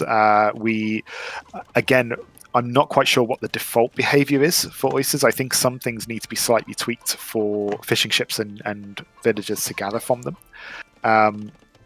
So it'll be interesting to see if mining camps get placed or docks for that, and whether they get gathered. But anyone that does should get a nice advantage from doing so. Now, I said earlier that we had this conversation earlier that Elias picked this map, but you can't really pick the maps because the maps are all predetermined. So what I meant was that he picked 1v1 for this map. Yeah, he took control of the map. He controlled the map. It's a better way of describing it. Maybe he's got some special settlement and chicken and berry strategy. But actually, what surprises me is that Illuminati is up to the feudal age first. Illuminati up to the feudal age first, building a market And no blacksmith yet from Illuminati, but probably will come pretty soon as he can afford it. But you would think that the feudal rushing civ would be up to feudal age first. Maybe not. All right, here's the blacksmith. So this could be the champy cost, right? So Grasma Gunther makes normally a couple of militia to kind of push any pushable food, and also to act as an initial military force. But I think with the champy, it's pricier, right? It would have slowed down his feudal age, and on top of that, he's also built a number of settlements. He's using them like mills, so he's dropping it onto the chickens, which is great.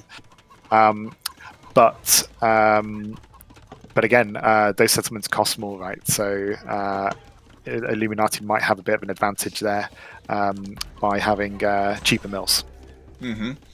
Now, where did the champies go? Here's They're in one the of middle, them. next to the oysters. Oh, there they are.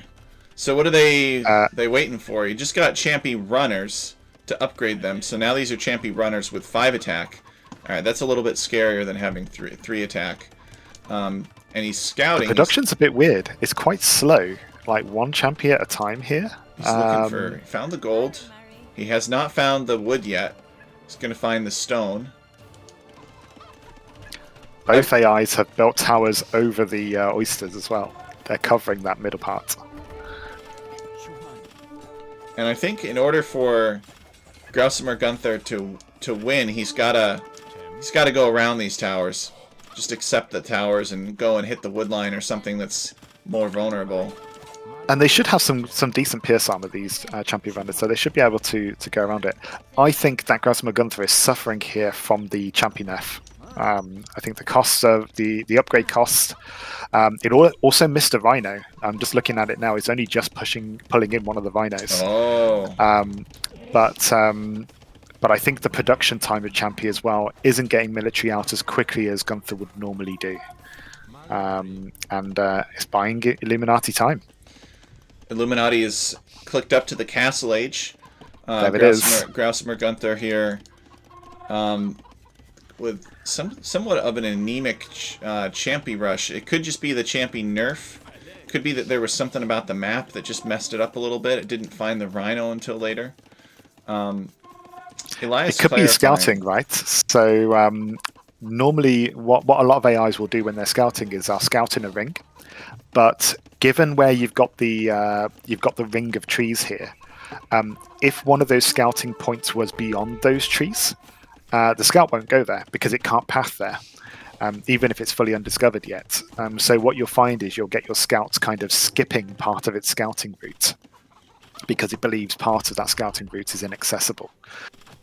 So that could also be of what happened here. So Elias clarifying that Gunther does not make militia champies for pushing when it detects a chicken start. So the chicken start basically compelled these very expensive settlements. Because it got chickens instead of deer. I don't know what the chances are of getting chickens and or hares are instead of deer on this map. I'd have to do a few more generations of it. It's actually a good question. Maybe they're Elias attacking the can mule clarify. Cart. We've got skirms attacking the mule cart here. You don't want to be hung up on those. You want to be attacking those villagers. Mm-hmm. You could be idling. Aggressive villager here from Illuminati as well. So some AIs will again, you can customize settings of how aggressive villagers are, or you can directly control them. So it might well be that Illuminati's detecting lone skirms and going, yeah, my villager can take that. Illuminati dropping 3 monasteries and 3 town centers, or There two it more town centers and 3 monasteries. Oh, and they're trying to rush down a tower. They're trying to rush down the blue tower on the oh water. Yeah. See, he changes his mind, realizes there are too many blue troops there. That is a fortunate change of mind because he was not going to come out of that alive. Yeah, that would have been a tough one. Aleph pointing out this is an unlucky personality roll for this map. I agree. Yeah, I think so. I think there were better personalities that he could have had for this map. You get some archers in on this wood line, and imagine a scout rush. Scout rush. The scout rush here, like with all the food on the map. Although, what does this civ, the Mapuche, what do they do for Scout Rush anyway? They're one of the Mesoamerican civs. Do they get scouts? Champion. Their champion is their scout. I suppose also the way that I believe Supervillian is configured is it will only roll certain personalities based on the civ. So if a civ doesn't support a certain personality, it will have 0% chance of rolling it. I would imagine. So it rolls after the civ is picked. You can configure it that way. I don't know how Elias has configured it, but you can do that. You can give it conditions before deciding the percentages.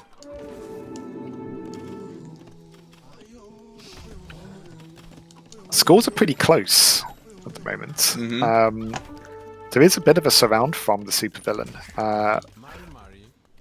And I think actually this tower from Supervillian is helping somewhat because the villagers just want to take it down. Because it's close enough to Illuminati's base. Could be. It's in town size. It's maximum town size. Yeah, it's probably it. So Illuminati's seeing it and saying, "Oh, I'm being tower rushed. Better rush that down. Here comes another wave of villagers." Yeah, I think that also gives you a bit of an idea of the confidence of Illuminati. Is going, that tower's in my territory. Yeah.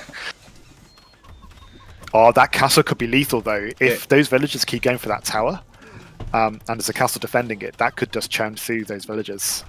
Could that have been part of Elias's plan? Was to build like a tower within Illuminati's town size targeting, and then build a castle next to that tower, so that, or will Illuminati now detect the castle and say, "I better not villager rush this tower anymore"? We'll find out. Even if they turn back, though, this is a lot of walking time for the villagers. It's effectively dropping Illuminati by 10 vills. Yeah. Slingers. This is actually really strange. Grausimer Gunther has 6 more villagers than Illuminati. Even though he hasn't really done any damage, he's just kind of triggered Illuminati's defensive response here. And somewhat of a squandered waste of time. I wonder, do people actually, have you ever seen that? People actually do that with the AIs, where they're like, okay, I know that this AI has a general weakness of this, so I'm gonna program my AI to like fake it out, like debate my opponent's AI. I think my AI is probably the closest to that, in that it spreads its units out one by one and controls them with direct unit control deliberately to make people and AI panic and idle their economy. So it kind of puts a bit of a noose around them. So it can work that way, but of course, if you are confident under pressure and you keep your army together, you can beat a scattered army by just having a concentrated mass. So Elias predicting that Illuminati's tower and monk defense plus later counter push will win, and Aleph saying slingers are a good Illuminati counter, at least versus civs like this. So these the scripters for the AIs have not seen these recordings yet, correct? Because they were run by third party. So this is kind of new for them as well. They don't even know what civ their opponents picked. So when the game starts, that's the first time they know what the opponents picked. Mm-hmm. Unless they picked for their opponent, which in that case, they don't know what civ they got. They only know their opponent's pick. Yeah, exactly. So now we got some monks coming forward and some rams. We have skirmishers here. Skirmishers are good against monks because, it's not really much value added for monks to convert skirmishers. They don't, it's kind of a waste of time for them, and you risk losing gold. All right, here comes some rams. Here's Supervillian. And Supervillian not shanking the rams with the villagers. I thought that he would. I think it's the fact that there's a castle nearby. They're prioritizing garrisoning the castle, which is default behavior. So his rules will be at war with the default behavior there if it's left on. I was also going to say, to answer your question from earlier, it did seem that Illuminati was savvy enough to stop villagers from pushing the tower when the castle was up. It's lost a load of monks though to that castle. It just walked those monks in. This is like Elijah calling down fire from heaven. Look at that. We got 5 monks going down. But the castle does go down, so I would call that more of an even split there. 650 resources versus 500 and now the dock resources. comes up. and goes down shortly thereafter. But docks could be pretty good. I wonder if it's just coming up now because Supervillian is thinking about it from a military perspective. I'm gonna, build this dock here and build cannon galleons or something, or big massive ships. It's gonna be really hard for my opponent to plow through. Potentially. I mean, he's not doing too bad for gold, so he doesn't necessarily need it for the oysters. And I'm wondering, we're seeing a lot of monks. I see a mule cart near the oysters, but I don't see Illuminati gathering from the oysters yet. I don't know if you can put oysters in mule carts. I'd have to think about that. I would assume you could because they're gold. So you probably can. You can drop off at mining camps, I believe. So I would assume you could drop off at mule carts. But we'll see, I guess.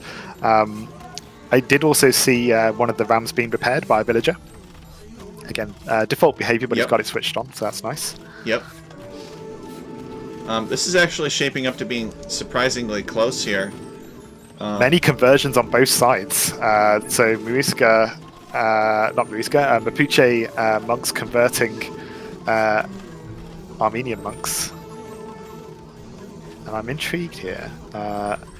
Do Armenian monks get atonement? Yes. Atonements, they do. Yeah, Armenians are both do. Yeah. So we could have a massive atonement monk battle here. What is this random Kona unit? I don't know what a Kona is, but it must be related. It's a castle unit for the Mapuche. Must be related to the Mapuche somehow. All right, yeah. So castle unit. Are the Mapuche running out of stuff finally? It's like Illuminati has switched into light calves. We're also getting feudal age units coming out of from the Mapuche. Yeah, so the Mapuche have the ability to produce units from the settlements. I'm interested whether it is doing that. We are seeing spears, but it's spears and archers unupgraded. Now, if Illuminati converts one of these settlements, can he make feudal units out of it? I don't think so. I think it's a civ tech, isn't it? That effectively does it. Ah, okay. See, this season 10 is going to be our first season of featuring these new civilizations, so I'm not too familiar with them. It looks like Illuminati's got a big advantage here. He's finally overcome this the stiff resistance going up this hill. The monks have a conversion disadvantage converting uphill. No, I'm just kidding. They don't. That would be kind of silly. Illuminati is also nearly through the tree wall. It's gradually getting through. And chiseling through it slowly. I think that would actually be kind of a cool thing in Age of Empires if standing on a hill you got a conversion bonus because people could hear you better. Yeah, the stage bonus. So Ivan Dimitrov 5288 says the two players are both AI. They are not just AI; they are custom AI. Ivan. They were, I don't want to say that they were prepared for this Alchemy League Season 10 map pack specifically, but the creators had, I think, about 2 to 3 weeks to adapt to these 8 different maps. And I think maybe now is a good fast-forward time. What do you think, Bandit? Absolutely. Yeah, let's go for it. Supervillian rolling a really unlucky civ and personality on this map, I think. But also Illuminati had some pretty good defense. I think that's the thing, isn't it? We can say that Supervillian is unlucky, but I think credit where credit is due here for Illuminati. It's been solid, it's been resilient on these maps. It's built the towers when it's needed to survive Feudal Rush. And even then, when we saw Mapuche monks converting his monks, he switched into light cav. and backed up his monks. He's aware of what the state of the game is, and is channeling his resources appropriately. And those villagers did eventually go for the oysters, so they were gathering into mule carts. So Jasuni asking, is Supervillian going to win any of these matches? Nobody knows. I think only Bandit knows, and Bandit is not saying. Do you know Bandit? You haven't. I've not.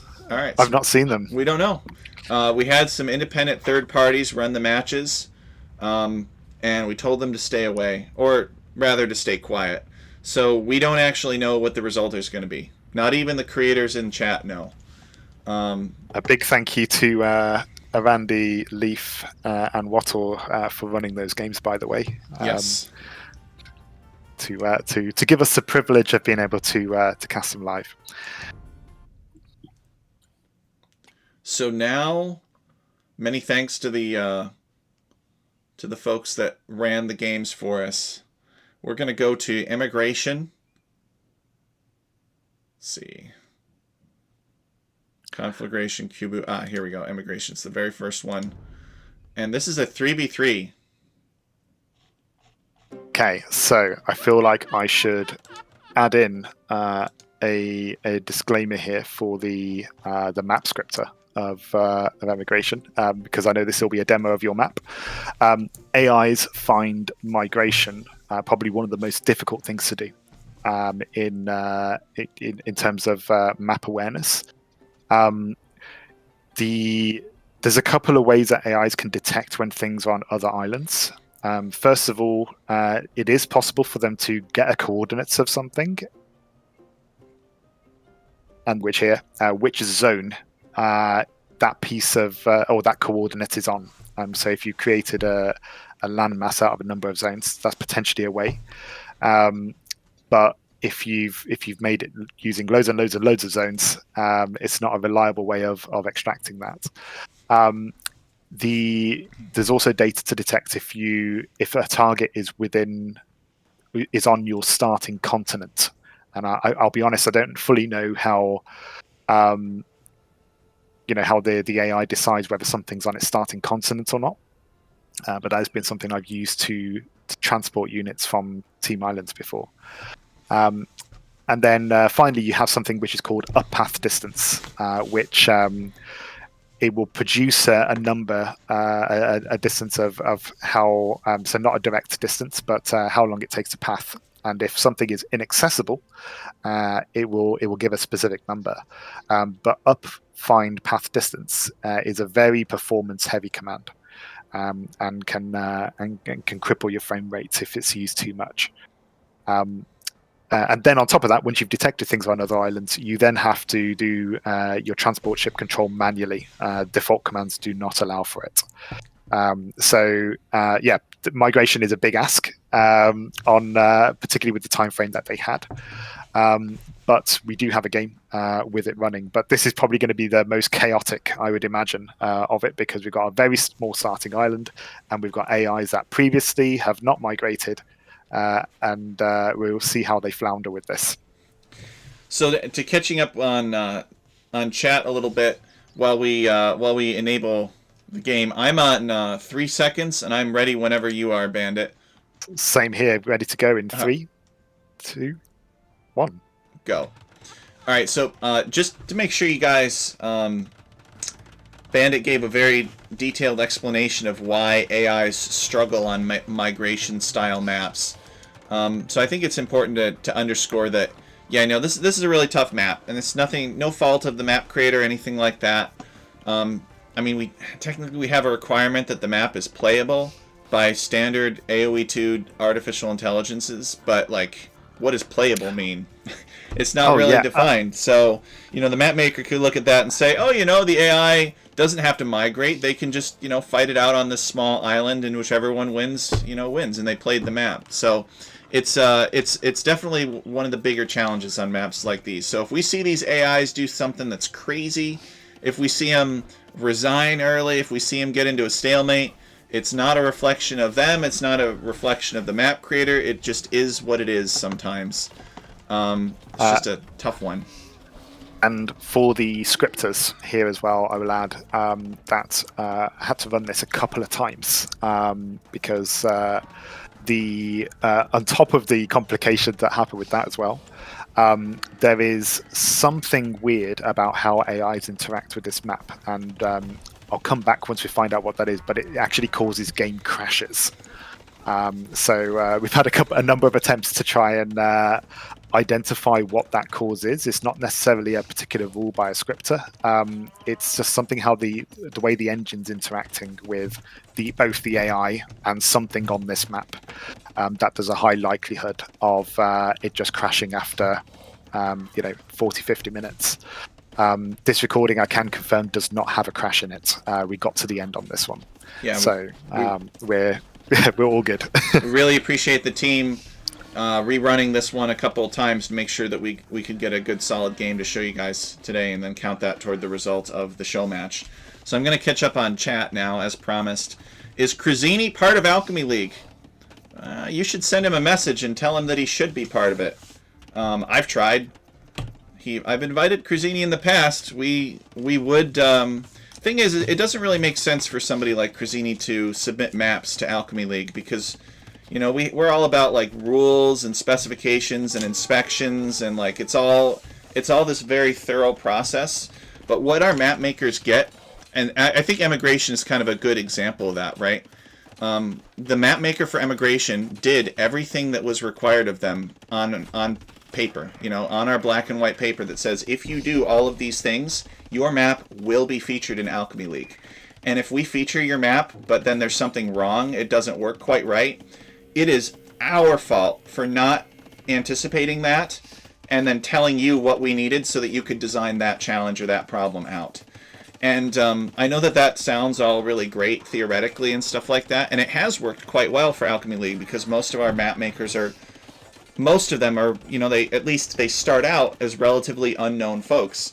Emigration here was made by a relatively unknown map maker called Mercy, and from the Netherlands, and I hope that he will make more maps for us in the future. But if you are a very well-established map creator, and you basically get to see your maps played in even the ranked pool or in all of these S-tier tournaments, it doesn't really make much sense for you to tangle with our process, because it's like the analogy that I give people is that I could write a book and I could put my name on the cover of that book and it could be the best book in the world. Nobody is going to read that book if they don't know my name. But if Bandit writes a book and that book has big old BANDIT on the front of it, everybody's going to be buying that book, and it could be a really it could be a very, very driveling and very boring book, right? But because everybody knows who Bandit is, not that Bandit would write such a book, but if he did, everybody would buy it because they knew who he is, right? It's not just an Age of Empires thing. It's a kind of the privilege of fame, if you will. So I would love to feature Cruzini's work in Alchemy League, but we're not going to design our map procurement process around the celebrity status of who's available. We design it around what we need, what technically makes sense, and for the relatively unknown people, that cost analysis of is all of this process worth the effort is quite high, because they would otherwise not be as likely to see their work featured in events as some of these celebrity map scripters. So hopefully that answers your question. Long story short, we'd love to have him, but the process has to be cost effective or worth the cost for him. So let's see. Go ahead, Bandit. Just while you're on the map, there's absolute carnage in the middle here. Oh yeah. Of this map. There's a few things going on. We've got a real competition for the berries, where we've got people going for that. You're also seeing some interesting behavior from the supervillain, which is we saw from Illuminati last game that when a tower is too close to its maximum town size, the villagers rush a tower. What we're seeing from the supervillain is if there are units or if there are villagers that get too close to its maximum town size, it just sends its villagers to pummel them. So you're seeing some twitching from some of the villagers on the berries, and it's basically whenever an Illuminati unit gets a little too close, those conflicting demands of, do I punch that villager or do I carry on gathering from this berry? So you might see some villagers gang up around this area. And then to add to the chaos, both AIs have Kitans as one of their civs. So I didn't mention, by the way, emigration. We said Elias burned one of Aleph's 3v3s on this, but this was also the one where it was selected by Aleph that opponents pick each other's civs. So each person has picked the opponent's AI civilizations, hoping that they're going to be doing the worst here.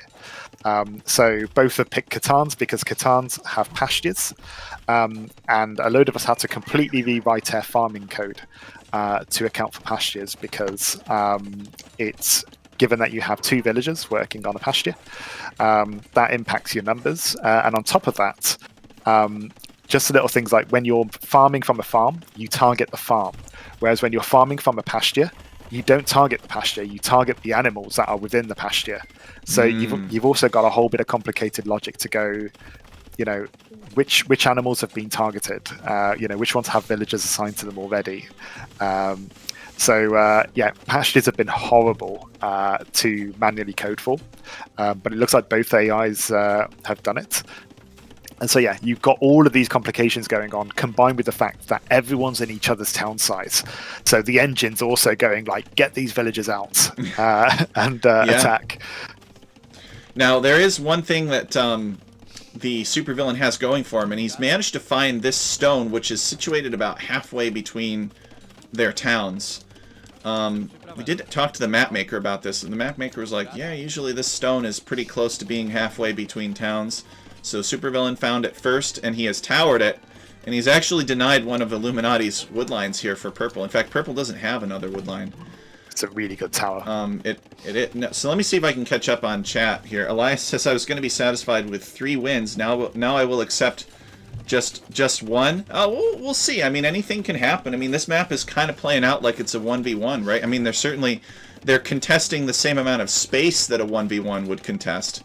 So you could look at it like this is kind of a 1v1 per your style. So Arthur says the full base conversion at the end was nasty bad. Yeah. So Ivan Dimitrov says, can you show the players and the elos for this tournament? Is it a group stage? So this is just a promotional show match with some AIs. So all that we're doing is we're just exploring whether or not custom AI and custom maps can play nice together. And if it works well, I'm open to having AIs in Alchemy League. They'd probably be fodder for the lower elo players mostly.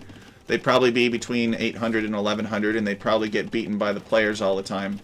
But the big challenge with that, Ivan, seeing your second question here, the big challenge with that is we would basically have to find a way, they would have to find a way of making sure that the AIs don't cheat, because the original AI was programmed to send itself resources and all kinds of things, which if that happened in Alchemy League and the players watched the recording of the AI getting free resources after losing to it, there would be outrage.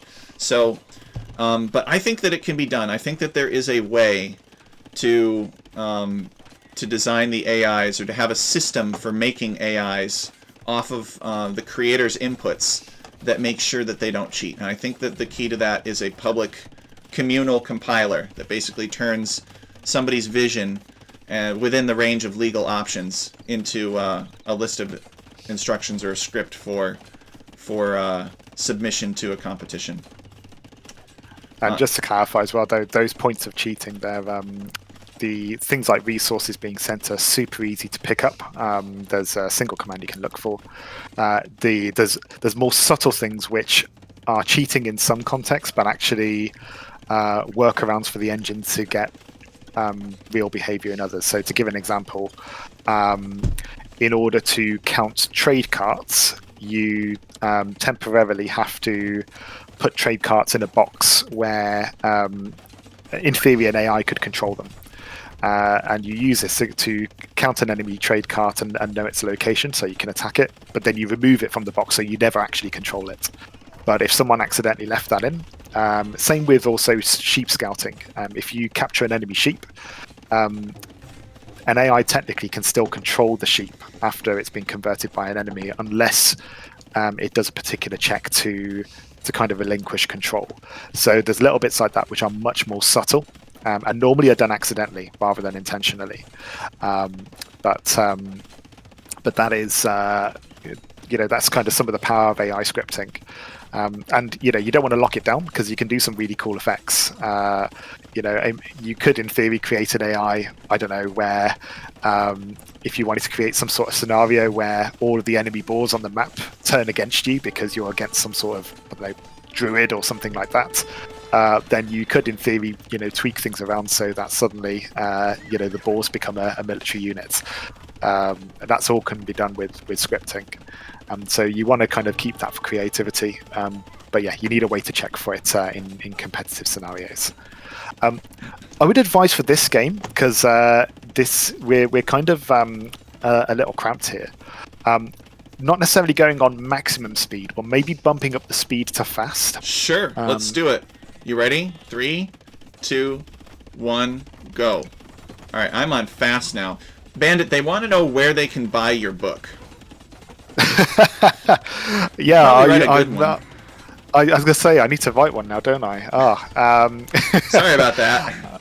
Yeah, thanks for that. I'm sure you'll see it in New York Times once it's released in bestsellers there. So keep an eye out there for promotions on that. Ooh, I think we need to slow down here, because Blue has just transported some villagers outside. Blue has emigrated. It happened. Let's go. It happened. The Supervillian AI is reading the map and adapting to the map, you guys. This is how Alchemy League players win. This is awesome. All right, I'm gonna slow down for a little bit. 3, 2, 1. All right, I'm a little bit slower, and he's also Green's doing it too. Green's doing it too. That could be very interesting. Has illuminai Have you seen fishing ships? Yet? I have. Have you seen the fishing? The fish traps. The fish traps even. Fish traps. Fish traps have to be done manually. There's no normal command to do that. Nice. So Elias has built that in as well, which is great. You'll find Elias has done an amazing step in getting his villagers over to the other island, and he's even building on those other islands. Yes, where? In the south, Green is building some buildings. Stable. All right. Well, he'll keep his opponent from. He'll make some scouts, and he'll keep Illuminati from colonizing this. He's doing it on 2 islands, actually. You can see on the west island as well, just on the south part of that. He's also building stables there too. On both the south and west island. But you'll also see there's some really strange behavior going on with these villagers.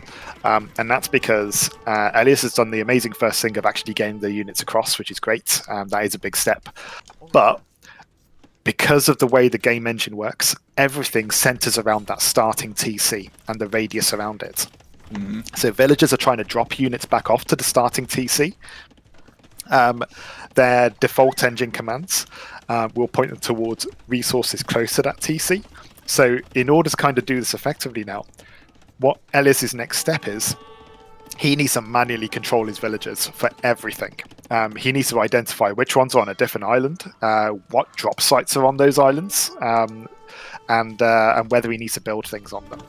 So there's another level of complexity that he needs to contribute to here, but it's doable. It takes time, imagine building in a command for every single thing that a villager has to do and check. There's going to be a lot of rules, but if you can, he's got them on the island. So even if he does TCs maybe on the island, that would answer a lot of those, address a load of those problems. If he could build himself a TC. We got some more questions here. Yeah. Arthur is asking, is no AI trained to pick 3 Persians and then do Persian douche? Is there a Persian douche AI, Bandit? There was, Aleph, I'm relying on you here because you've been here longer than me. I think there was an AI back in the day called Delivery Man, which I think did the Persian douche. It was an older AI that worked on user patch. But yeah, I wouldn't be surprised soon if we have an AI that does a Persian douche. Again, it can be done. But yeah, we don't have one that actively does it yet. But it's definitely something that I've considered with my AI as well, because it does use manual villager control, so it should be not too distant a leap to do it. Yeah, it'd be a really fun addition.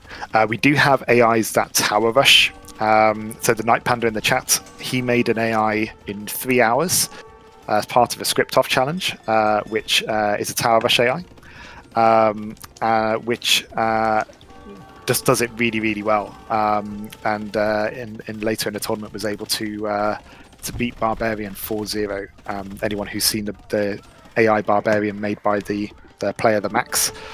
Yeah, very effective tower rush from that. So again, AIs can do it. It all has to be manually done. But with enough time and kind of motivation behind it, then and normally fighting against the game engine, so turning a load of things off, it can be done. So Ivan Dimitrov says, are players going to play versus the AI? There is no plan for any players to play against AI first. Or to play against AI.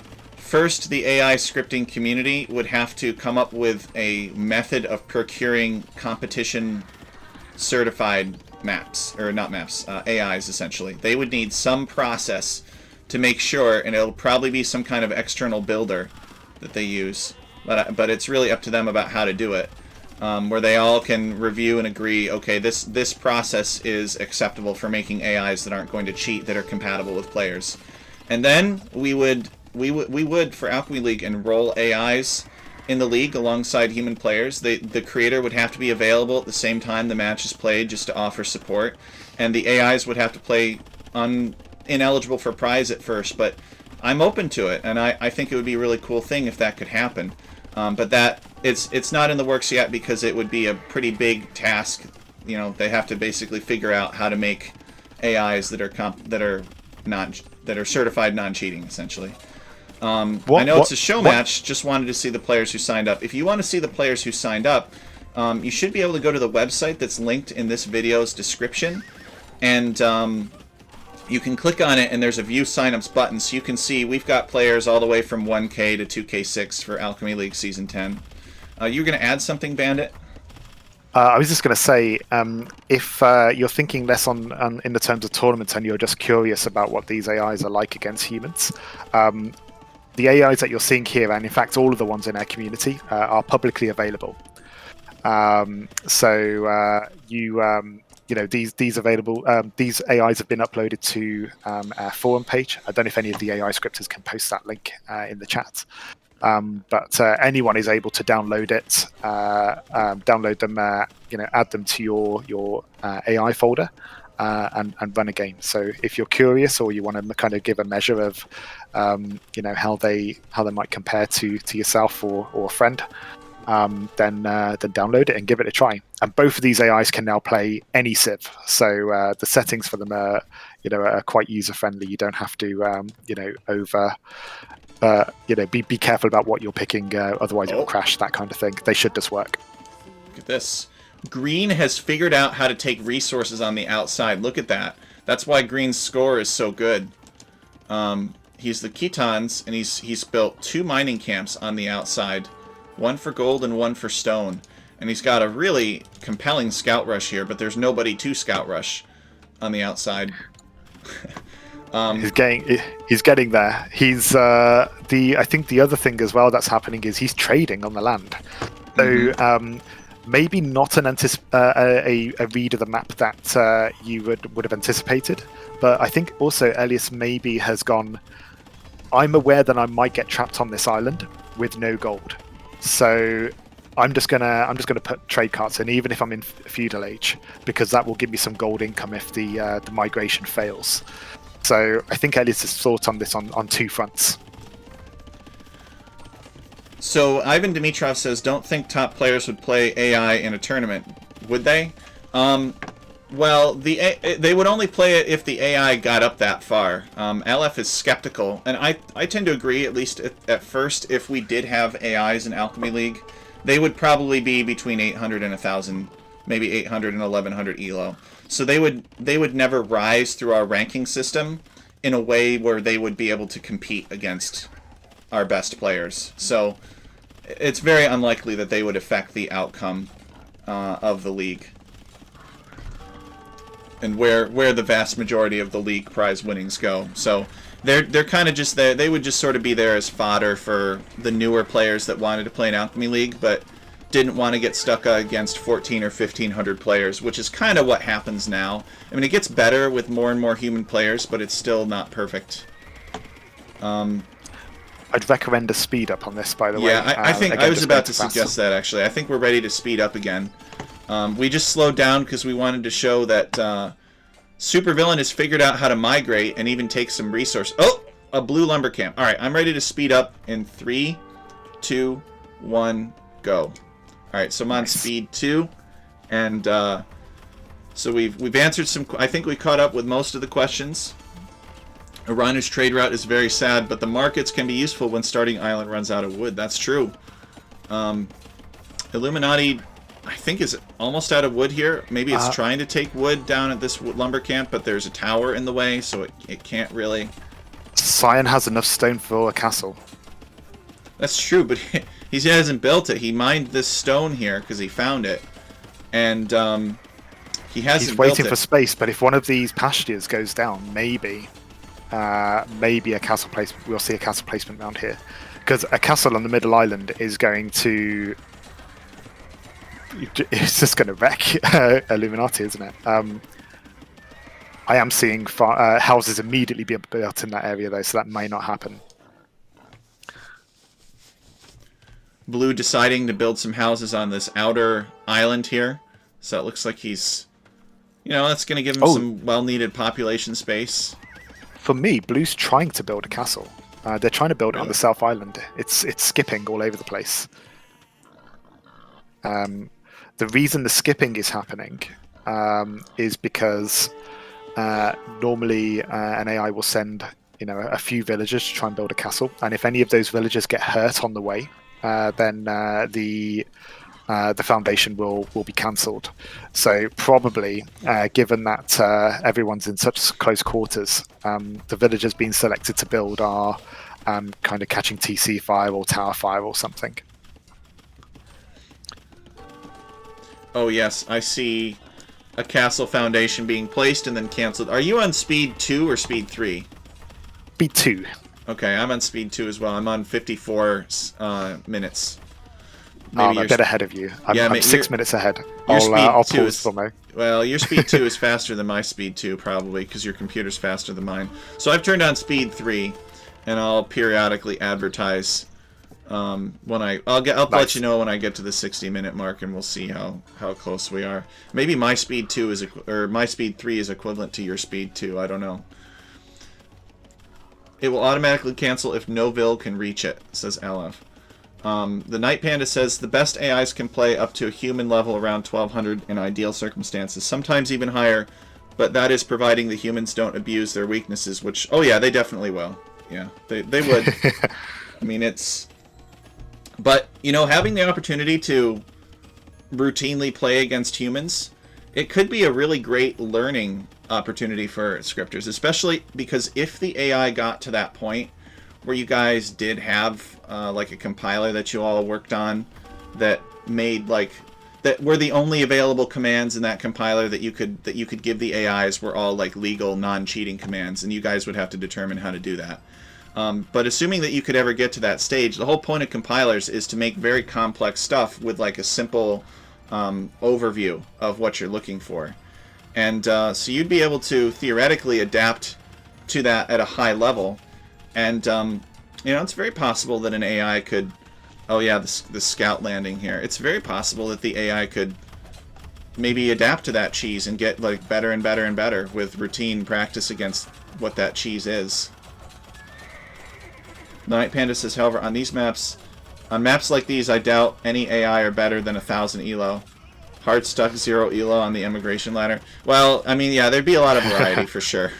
But a map like this, an AI scripter might just be like, oh yeah, you know, I'm going to use that for my map ban. Because you do get the chance to like discard maps in Alchemy League. I see a castle on the main island. What? Where? I don't see it yet, but it'll be there. All right. I'm on 1 hour 10, middle of the map. Okay, I'm about 9 minutes behind you. I'm powering through. Pause. I'm powering through as fast as I can. I'm on speed 3 here, and it's just as fast as my 14-year-old PC can basically run the game. So what's happened is Illuminati's out of wood. It hasn't migrated to the other islands, so it can't build farms. And the farms and pastures are gradually being used up, which is opening up floor space for Supervillian to spend those resources on castles. So a window is opened and a castle is being placed. So a bit of a silly run on this one, but even just getting the basics of moving Supervillian onto another island so that it can mine the stone seems to have been work well spent for Elias. And I think if this castle can go up and Elias can keep gathering resources from those islands, we should see. I think it's Bohemians here that are in the blue. We should see the Hussite wagons go for this one.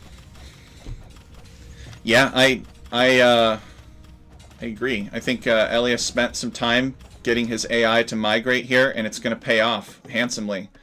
I think he's got to. I mean, who knows though? He could bug out, or his AI could just, I don't know, resign. I don't want to call it yet because like Illuminati is doing, it's playing well. It's not like it's making any mistakes. It's just it wasn't designed to migrate, so it's not playing. This is Supervillian's game to lose now. I think Illuminati's out of resources. He should be a sitting duck.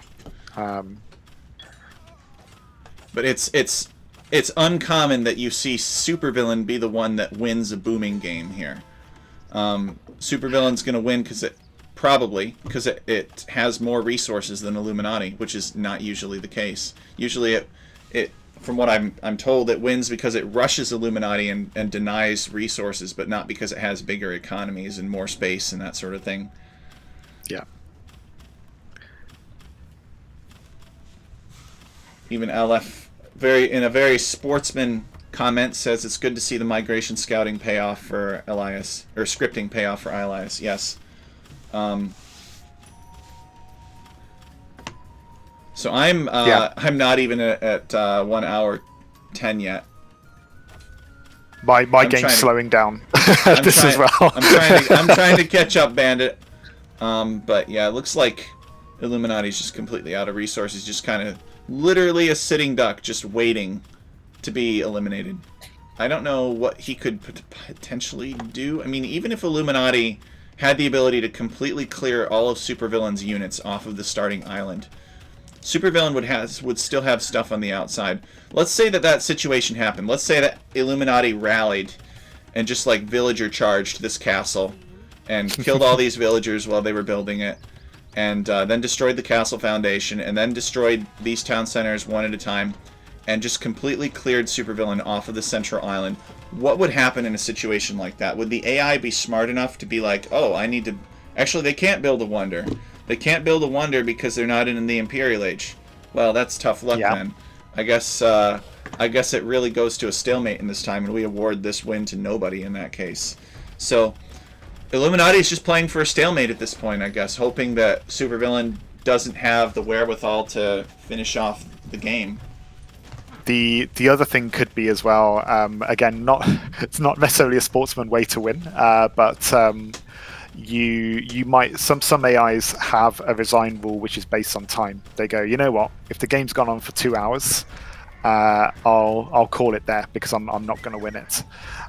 So they could hope for that. Otherwise, we've had it before in tournaments and a kind of AI league that sometimes we do have a hard cutoff when we expect a stalemate, where we might stop the game at 2 hours and then take the score. And go, whoever's got the high score wins it.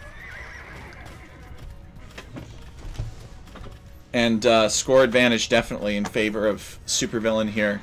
Green is just knocking it out of the park. Even though he's still feudal age, I don't think Green is ever going to go to castle age. No, it's Scoutovich. He's going all in scouts of with course.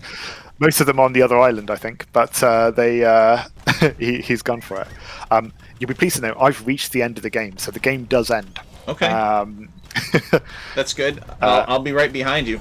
So, we look at this and we say that Green isn't adding any value by just going scouts, right? Oh, it's just a big score. But the thing is that even if Illuminati was programmed to migrate, let's say that Aleph went in and added some custom code for migration, Elias could still shut it down with Green's scout rush, right? Green is back here on this island that probably Illuminati would want to migrate to. So, yeah. It's easy for us to say these Green Scouts aren't adding any value, but that's because Illuminati isn't even trying to migrate. The Green Scouts could be getting in tons of kills and preventing Illuminati from effectively migrating. They were earlier as well, also still idling Illuminati's economy. I know he was starved of resources by the end, but the Scouts were consistently, even at the very last still I've got here, the Scouts are attacking Illuminati's base, so slowing it down. I think the other thing which is really nice as well, we've not seen a dock from Illuminati. It's very much dedicated to land, whereas as well as the transport to the ship, Supervillian went for fish and then went for fish traps, which again, just a consistent food source. Also a way to save space, but will sustain that infinite scout army. Really, I think Supervillian much more now making use of the map this time around. A well-deserved victory for that one.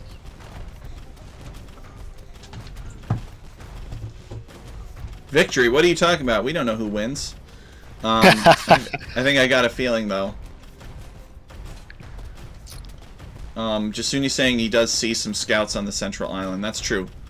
Yeah, they're attacking. I think they were attacking in the north. Here, some of these villagers, of which there are just 60 red and yellow villagers just kind of standing here. Nothing to do except watch their empire slowly get taken over.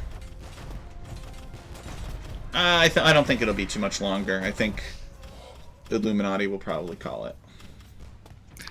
That's interesting, though, that the game kept on crashing. Apparently, AIs can crash the game very easily. I guess it's probably not too much different from random map scripting, in the sense that random map scripting, you can crash the game relatively easily as well. The difference is that the AI can crash the game at any time during the game. And the AI and the random map script will only crash the game at the beginning when it first generates that setup. So that can make it, in that sense, it makes AI a little bit more of a responsibility. And also, it comes in various forms. So if you put an incorrect command, then the game's very good at telling you right at the start something's broken, and it will tell you which line it doesn't recognize, and you can go and fix it. But yeah, later on, you can get crashes, which for me I find them a bit rarer. There's certain commands that do it, but I know Aleph has found a number of kind of engine bugs which is reported back to the devs where AIs can cause crashes midway through a game when a condition's met. But the other, I think, more common one that you'll get as well is AIs can freeze the game. So if you end up, like with any coding language, you can have loops. So often we do loops for things like cycling through players. So Supervillian here, as he's moving his Hussite wagons, he can't just target any enemy unit. He has to do them one at a time and add them to a list. So he has to go, all right, player 2, he's red. We're going to add those units in a list and filter through them. But there's yellow here as well. So let's go ahead and move the player number to number 4 and also add yellows to the list. But because there's loops, you can also kind of botch the commands where you end up with an infinite loop, and that just causes the game to freeze up. So a couple of ways that AIs can do that, and it's a bit tricky. That is Illuminati giving an excuse. That is not Illuminati saying that the victory is invalid. It's, critical bug. That is critical bug. Yeah, critical bug is that he lost. But But yeah, well done to Supervillain on that one. And yeah, that was a very tricky map to adapt to. As you can see, neither AI really got fully control of it, but Supervillain just made a couple more steps, and I'm glad to see that rewarded. Yep. Yeah, agreed. All right, let's go and cast the next one, which is Kubu. Let's go. Let's see. Illuminati Kubu. This is a 2v2. This should be interesting. And this one was on free... What does that say? Free pick? Free pick. Duplicates allowed. Okay. And it was Elias that selected 2v2 for this one. And just looking at who picked... It was Aleph that picked allow duplicates on this one. Okay. So I'm ready in 3, 2, 1, go. Now I have to ask, because Aleph is in the chat, why 2 Cuman players? I thought this was a really odd choice, but I'm sure there's a reason for it. It is strange. Maybe he's looking at it from the perspective of, like, he starts with Palisade Walls, so it's easier to get away with the Cuman Boom. I need a second TC in Feudal Stat. Maybe. So this map, Kubu, was made by Superhero55, and I helped him adapt this map for Alchemy League Season 10, so it's more random. The angular orientation of these players around the center of the map is somewhat more random than the traditional original Kubu. Okay. I really like the layout of this map. I like the little pockets of resources kind of around the outer edge. AIs are going to hate that because they're almost like an island, right? They're great resources, but they are inaccessible. But I think the saving grace with this build is that even if an AI goes near it, they are likely to scout the forest first and not necessarily the resources inside. So they'll go for it for wood, and then they'll, as they're needy through the forest, should identify the resources there. Mm-hmm. Well, that's good to know then. So hopefully we're not going to see a bunch of AI bugging out trying to send stone miners here before chopping the wood. Aleph says the Cumans are the only civ that does tower defense on walled maps, since it doesn't slow them down as much as it would in other civ. Walled map flanks and open map pockets, that is. Okay. So that's a good note to kind of get inside of Aleph's head and see what he's thinking there. We have, in my opinion, we got some good roles here for this map for Supervillain. Villain Grosimer Gunther and Villain Corleone. I think this map is a great map for Man-at-Arms and Tower Rush. You got big wood lines, you got palisade walls. I think you could deny a lot of resources this way. And we'll see. And normally with AIs, if you're sticking to just default behavior, and probably anyone who's played against a built-in AI will see that AIs generally struggle with walls in that either they fully commit to the wall and they won't do anything until they've destroyed every part of the wall, and they'll prioritize that, or they ignore the walls completely. And so if you're on a map like Arena and you're fully surrounded, then your units will wait outside. So normally the workarounds for this are AIs will boom and go into late game, so that they can just focus siege down the walls, or they castle drop. So because this is palisade walls, though, a boom isn't necessarily the best way to go. So I'm interested to see here. I'm assuming Supervillain here because Supervillain is normally the initial aggressor, but some AIs can be very smart in how they breach walls, palisade walls in particular. They can focus down a segment and get in really quickly. Supervillain here, although he's Grausimer Gunther, which Men-at-Arms will be good at doing this, I think that I think Elias was relying on a Corleone role here, because the Saracen archer bonus would get them through that palisade wall quicker. Corleone if I'm wrong there, Elias. is Korean's Elias. So Elias is saying Corleone will benefit from the Saracens discount. The Saracens are the Grossimer Gunther. So the Saracens are going to be doing the Man-at-Arms towers, probably. Yeah, he wants it the other way around. Yeah. I think is it. But yeah, interested to see where they go with it. Now, and I think this is my first time seeing Illuminati as humans, so I'm interested to see what that tower element looks like for him. Now, do you know, you said that AI has different approaches to getting through walls. Is AI smart enough to do petards for a wall sneak attack? It can do. I think what most AIs will opt to do instead is just castle drop the wall, because they can cut through the wall really quickly with castle fire. So they'll be super aggressive that way, and then just use the resources to get those castle unique units to get into the wall. Mm-hmm.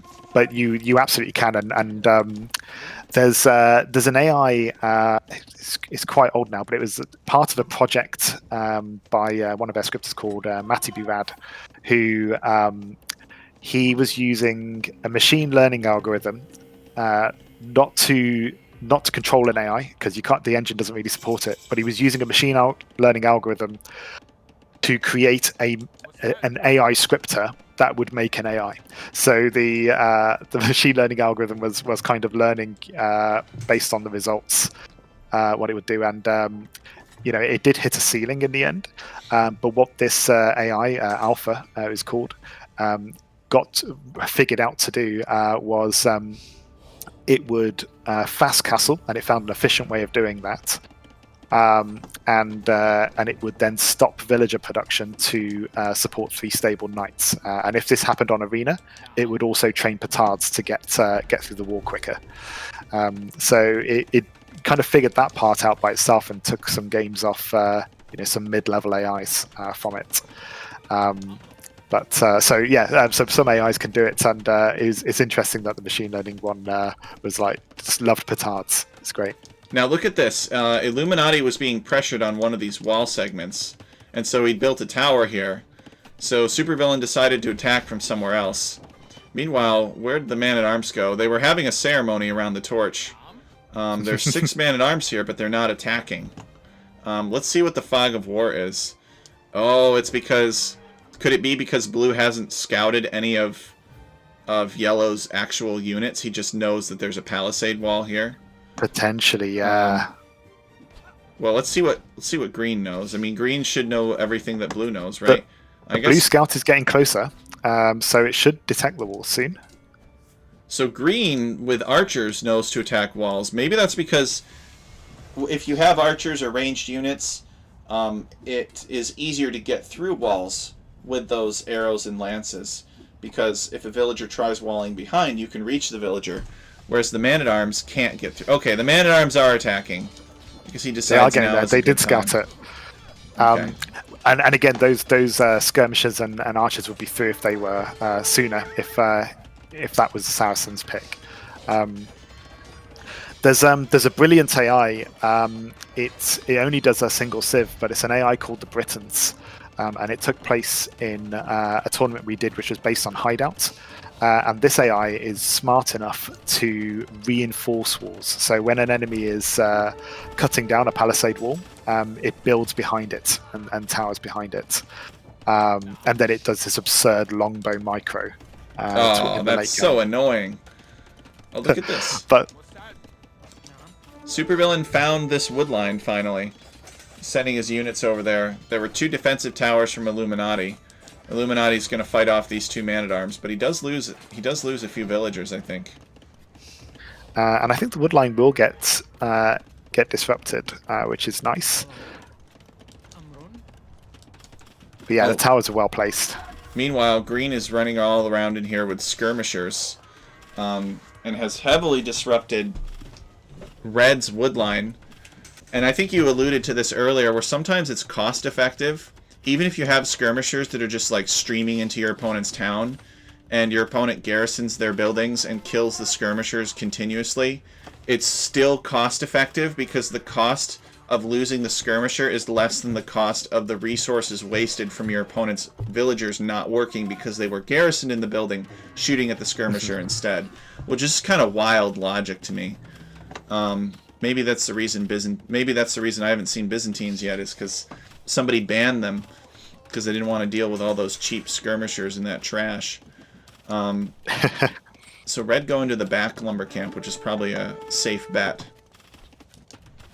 And what's interesting as well is Supervillain's retreat code. So my understanding is that these units, they're not being microed and kind of going towards particular areas of the base. I think the code is a bit simpler in that they're relying on default attack commands, but then whenever they get in the range of a tower or a TC, they just get a quick command to be like, move out the way, get back out there, which is why you're kind of seeing this fanning motion.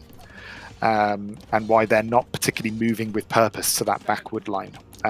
They're moving away from the TC or the tower. They're not moving towards a target. So that might be a shift that would help. Yeah, they're just destroying some walls here. It looks like blue is actually clicked up to the castle age, or at least nice. He's queued it. All right, now he's advancing. Let's see how Scouts close... also breached the wall in the north as well, so there is another entry point towards that wood line if Gunther really wanted it. So green is not close to clicking up to the feudal age because green is... Well, green's also a little bit more successful. There are 2 forward towers from Illuminati here, which I think are good, but they don't cover everything. And I think green is going to go around to this other wood line finally. Look at the Vil count, though. Tonight. Compare the Vil count from green to red. Oh, wow. Red has way more villagers than green. It's gone so all in. And they got the second town center for the mega boom here. So the question is can... I mean, there are a lot of idle villagers here for red, but certainly there are still more red villagers working than green villagers working. And he's being slung by blue, too. Yeah. So what's blue going to do when he gets to the castle age, do you think? He's going to switch into a castle? He's got 7 on stone. Maybe this would castle would be nice. Yeah.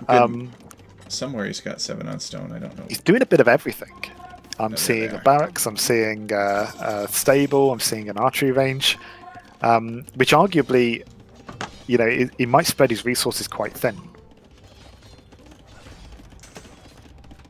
So yellow hitting castle age as well. Yep. Nice. Siege workshop, stable, couple stables, no monasteries yet from yellow. And yeah, look at green camping this wood line here, and now he's found this gold too. Oh, but blue's in trouble because yellow is going knights, so we're not seeing monks at the moment. We're seeing knights. Handcarts coming in as well. I'm wondering if blue will make camels, but it looks like he's just making scouts for now. It's going to need to adapt to these knights. Camels would be nice. But knights are just going to wipe all of this out. Still paying tribute to his ally. Look at red, though. Red's villagers completely idled. It looks like green did get the surround in the end. Yep. Really nice. Yeah, so far, so, I give the advantage so far to Supervillain, but if these knights get in the wrong place, it could pivot back to Illuminati very quickly. We need teamwork from Illuminati now. Is yellow going to bail red out? Because red has the villagers. They're just locked down. So as soon as green gets cleared, red has a full economy to get moving. Maybe. I mean, yellow's here with some knights. Knights are very good at killing skirmishers. He's not helping out in the base, but he's cutting off the reinforcement line. Nice. There are a lot of archers here, though. Now, what do the upgrades look like? They're pretty good for these knights. Okay, so these archers are dealing 1 damage per hit to each knight, but there are a few skirmishers mixed in. Or, sorry, are a few spears. Spears, yeah.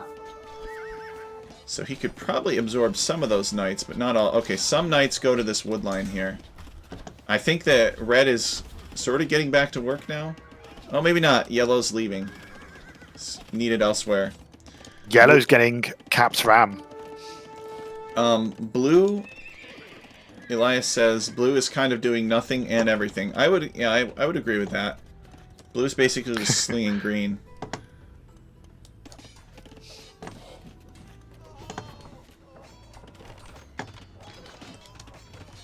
Capped ram at Castle Age is really nice there for Illuminati. Yep. And its consistent night production. And actually, all those resources around the outside that's surrounded by the trees, I don't think are going to matter somewhat. I've just noticed, can you see on the left side of the map? The red dots. The red dots? Oh, villagers. Illuminati is sending a Cuman villager to the left side of the map. And then a couple of other villagers. Yellow is in here on Supervillian's gold. On the left side of the map, he's towering rabbits. He's towering. Well, it's a good way to keep your rabbits safe. And green is in trouble. These knights are in his base.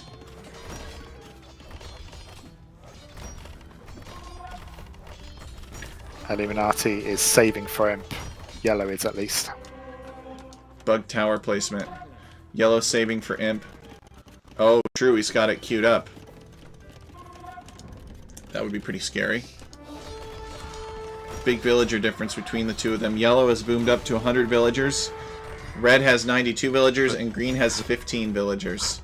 So there's 3 archers in Red's base that is just idling most of its economy. Those 3 archers deserve a raise. I agree. These guys should be able to retire after what they've done. Interesting that yellow's attacked green first. It looks like blue should be the closer opponent.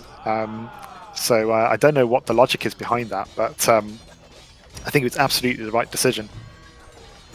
It was decisive. Now there is a Mameluke here for Illuminati. Mamelukes must have been converted. Okay, blue's making camels finally, and we got some monks from blue. He's gonna convert some knights maybe, and blue building a siege workshop. So maybe he'll siege this town center that yellow built in the center of the map. But with yellow headed to the Imperial Age, almost imp, I don't really know what more blue can do. It looks like Illuminati's game again. Yep. Knights Yeah, are... it was a nice unit switch from blue, but it was just a bit too late. Or I think the reinforcements came in too late. As in, I think blue came in to help just as green was dying. Maybe if they got in a bit earlier with some camels, they could have at least limited some of the damage. Or attacked yellow. I think the timing was just slightly off. But they had the right idea, I think. You know, that green's strategy was pretty effective against red. And then Yeah, it was doing a good job. Corleone seems to have a good record against Illuminati in keeping it, because it was the same a couple of games ago. He was able to lock down one of the Illuminatis. But I think Gunther's just too sensitive to the towers, or needs to. It doesn't have an answer for the tower defense. So it just gives Illuminati room to breathe and build its military up. I think we can speed this up. Yep, I agree. With one supervillain having resigned, we can speed it up. We got Illuminati's still in Middle Age though. The red one. Oh, that's true. Oh no, it's just gone castle. There we go. Well, these green archers aren't doing anything in his base anymore, even after green resigned. So he was able to get back to work. Nah, that'll be it. So yeah, it did just slow him down that entire time. Wow. The Cuman's pick actually was really nice in terms of even though he was locked down, he was able to consistently produce villagers under those 2 TCs. So as soon as Illuminati was released, he had a full economy to go. So I think that limited the damage somewhat. Maybe the walls confused blue a little bit. Like I'm trying to imagine what this map would have been like without the walls, And I think that it would have helped out Supervillian if the walls weren't an obstacle. I think the walls were fine. I think in that he was able to cut through. I think it was the towers. He cut through the wall, and then there was a tower in the place, and so there was a mix of like the units trying to retreat from the tower, which put it back outside the wall, so it then had to cut through again. And you're kind of seeing that pattern. He needed an answer to the towers, I think. I've seen Supervillian as well handle stone walls really well. Supervillian is one of the few AIs that isn't scared to go feudal rush on arena and win against some pretty scary AIs that are sitting back and booming, because it focuses down segments really quickly. But yeah, it doesn't have an answer to towers, I think, is unless it's Corleone. So Elias saying Blue should have broken in early. It was unintended behavior. He should have tested his AI more on this map. Oh, no worries. It was still a fun game. Well played by Aleph 2 here. Agreed. It's a good game. Right, so now Illuminati continuing to be resilient. You just got to take him on an island map, and you'll be all right. Shogun now. 2v2 Shogun. Final 2 games. Yeah, the last 2 were in the home stretch here. Shogun. There we go. Load the replay. And we have another. So for Shogun, we had Aleph chose this as a 2v2, interestingly enough. And was one of the latter picks. And this was after the final 3v3 had got burned in Emigration. And Elias chose this to be free pick, duplicates allowed. So Illuminati has taken advantage of that and gone for 2 Sicilian players. Shall we hit play in a mo? Yep, I'm on 0 seconds, and I'm ready to go anytime. 3, 2, 1, go. Go. So this map is going to be pretty aggressive, I think, because no wood lines anywhere near your base, right? So both of these AIs are going to have to adapt to that. I was going to mention this is so I tested my AI just without any adaptations on all of these maps to see what what is kind of out of the ordinary that I'd need to change. And the big one here was the wood line. You've got a number of straggler trees, which is helpful just to get things going. But they need to scout. And I'm already seeing Supervillian's sheep, sheep scouting the south wall there. And same with the green as well, is sheep scouting the east area. So has found that wood line straight away. So really nice adaptation there from the Supervillian. Yeah. That should pay off quite nicely. If Supervillian finds this forest, but Illuminati does not, I think it's a pretty sure win. Can't do much with just these straggler trees after all. And the sloping outside of the walls, is it? I'm guessing this is done in such a way that it's I guess a castle could just about reach the walls if they castle drop, right? The slope's not quite long enough that it keeps the castle out of range. I think so. I think that's right. It would attack the walls, but nothing in the walls. Pretty much. Depending on the range upgrades that the castle has. This map is called Shogun, and it was made by Biscuits for Alchemy League Season 10, or it was adapted by Biscuits for Alchemy League Season 10. I can point out, by the way, Biscuits. So I actually played this game with my friends, played on this map with my friends this week as humans versus AI game. Just to have a bit of fun with it. Yeah, it was a really fun game. Particularly, I think we quite confidently went early into the middle to secure the berries and the stone, and we were very quickly chased off from a Step Lancer army, I think it was in the end. That went for it. So I do like the big open space in the middle. And the temptation to wall up. Supervillian milling the middle already. Can you see that? Yeah, I see that.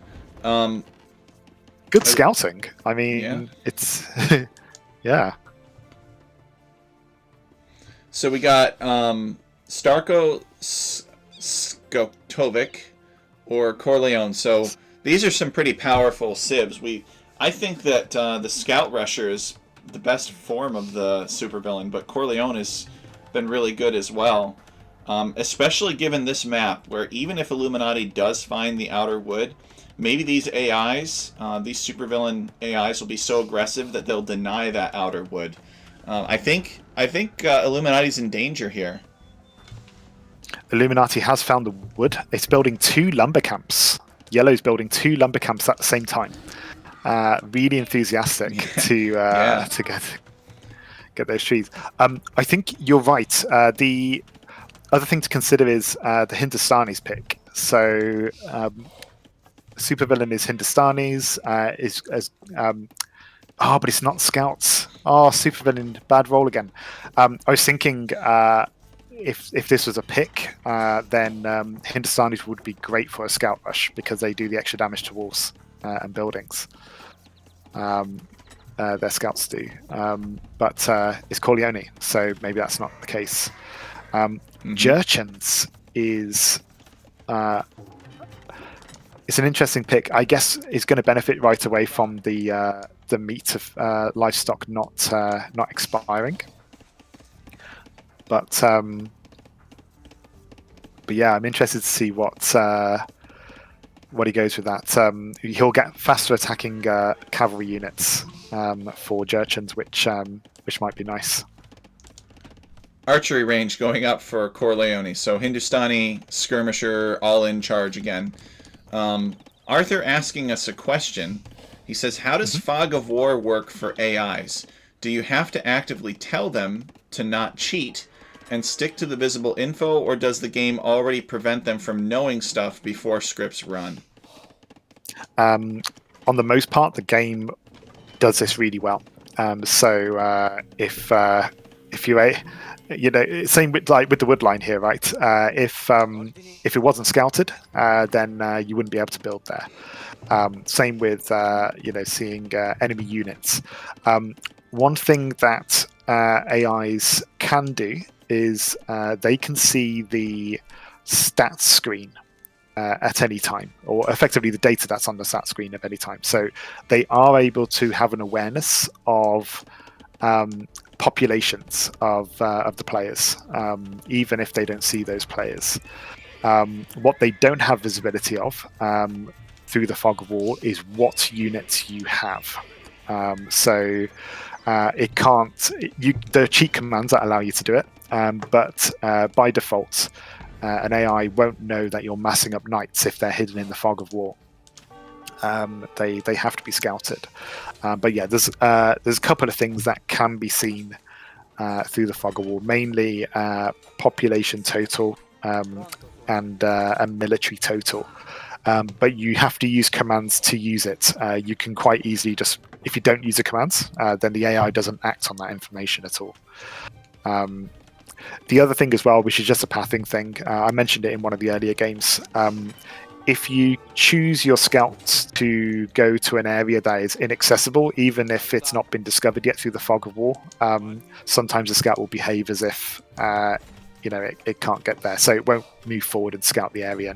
And sometimes it's normally with forested areas. But yeah, as a most part, even when you're doing direct unit control, you have to have line of sight of units before you can target them. Illuminati being chased out the middle. We're seeing the scouts approach red. They're not targeting yellow. Could it be because red they're going for the game? Red has lower score? Oh, red has found the wood finally. So red has finally found the wood line and is building a couple of lumber camps. 2 lumber camps. Just so happy to see it. He wants to take wood from both lumber camps at once. And I guess he's going back toward the middle. And these scouts are just prioritizing the gates. They could be picking off a lot of villagers here. Oh wait, okay, they found a few villagers. They will get there. And is he going to let them through? He does. but they're going to try and avoid the TC. And that TC range is just around the outside of the wall. So actually, getting through the gate, I don't think Supervillian's going to do much damage with scouts. The ranged units will do, though. They just need to find these villagers at the back, though. If they were to patrol around this and kind of do a wide circle, maybe they'd find villagers moving. Yeah, yellow's score is normal. Yellow's reach is building a market and a blacksmith and wants to go up to the castle age. Wait a second. Is red? Red's going to the feudal age now. Okay. Yeah, red's still in dark age. Red was slowed down significantly by lack of access to wood. Red is also building a donjon on this wood line to help protect it. And actually, yellow's clicked castle age. So we've got a donjon by yellow at the bottom of its gate, and it's going to go for that boost for sergeants. We're getting a quick boost in castle age, and that could be a real problem for the supervillain here. Archers might be able to do something about it, but those scouts will have to be quite clever in avoiding the sergeants because their melee armor is going to be huge. Now, I wanted to ask you, why is the supervillain prioritizing this gate? I mean, there's some juicy villagers over here. Could it just be like it doesn't recognize these villagers as part of Red's town, and so therefore it's being aggressive only against Red? What Elias has probably done is he's got a direct command, which is if you see a gate, or if maybe it picks a gate and goes, take that gate down, because that is the way to get into the building. If that command is spammed enough, it will override any default targeting of those villagers. Effectively, imagine Elias is shouting in the AI's ear going, no, don't attack the villager, attack the gate. Don't stop until that gate goes down. That's probably what's happened. It's been prioritized. He could add some rules, which is if there's not a villager within, I don't know, a tile or something like that, then attack the gate. Otherwise, attack the villager. You don't want that range to be too high, because otherwise the AI will try and target villagers at the other side of the gate, and actually they'll just get stuck. So I can see why he's targeted the gate there. He wants to make sure there's an opening, a permanent one, that he can wander in. And to his credit, it's almost down. It's almost down. Pikes, where? From yellow? Pikes in the middle of the map. He went pikes rather than sergeants, which is interesting. He sees a lot of scouts. I mean, he sees a lot of scouts. Yeah. Makes sense. He's chasing the villagers away.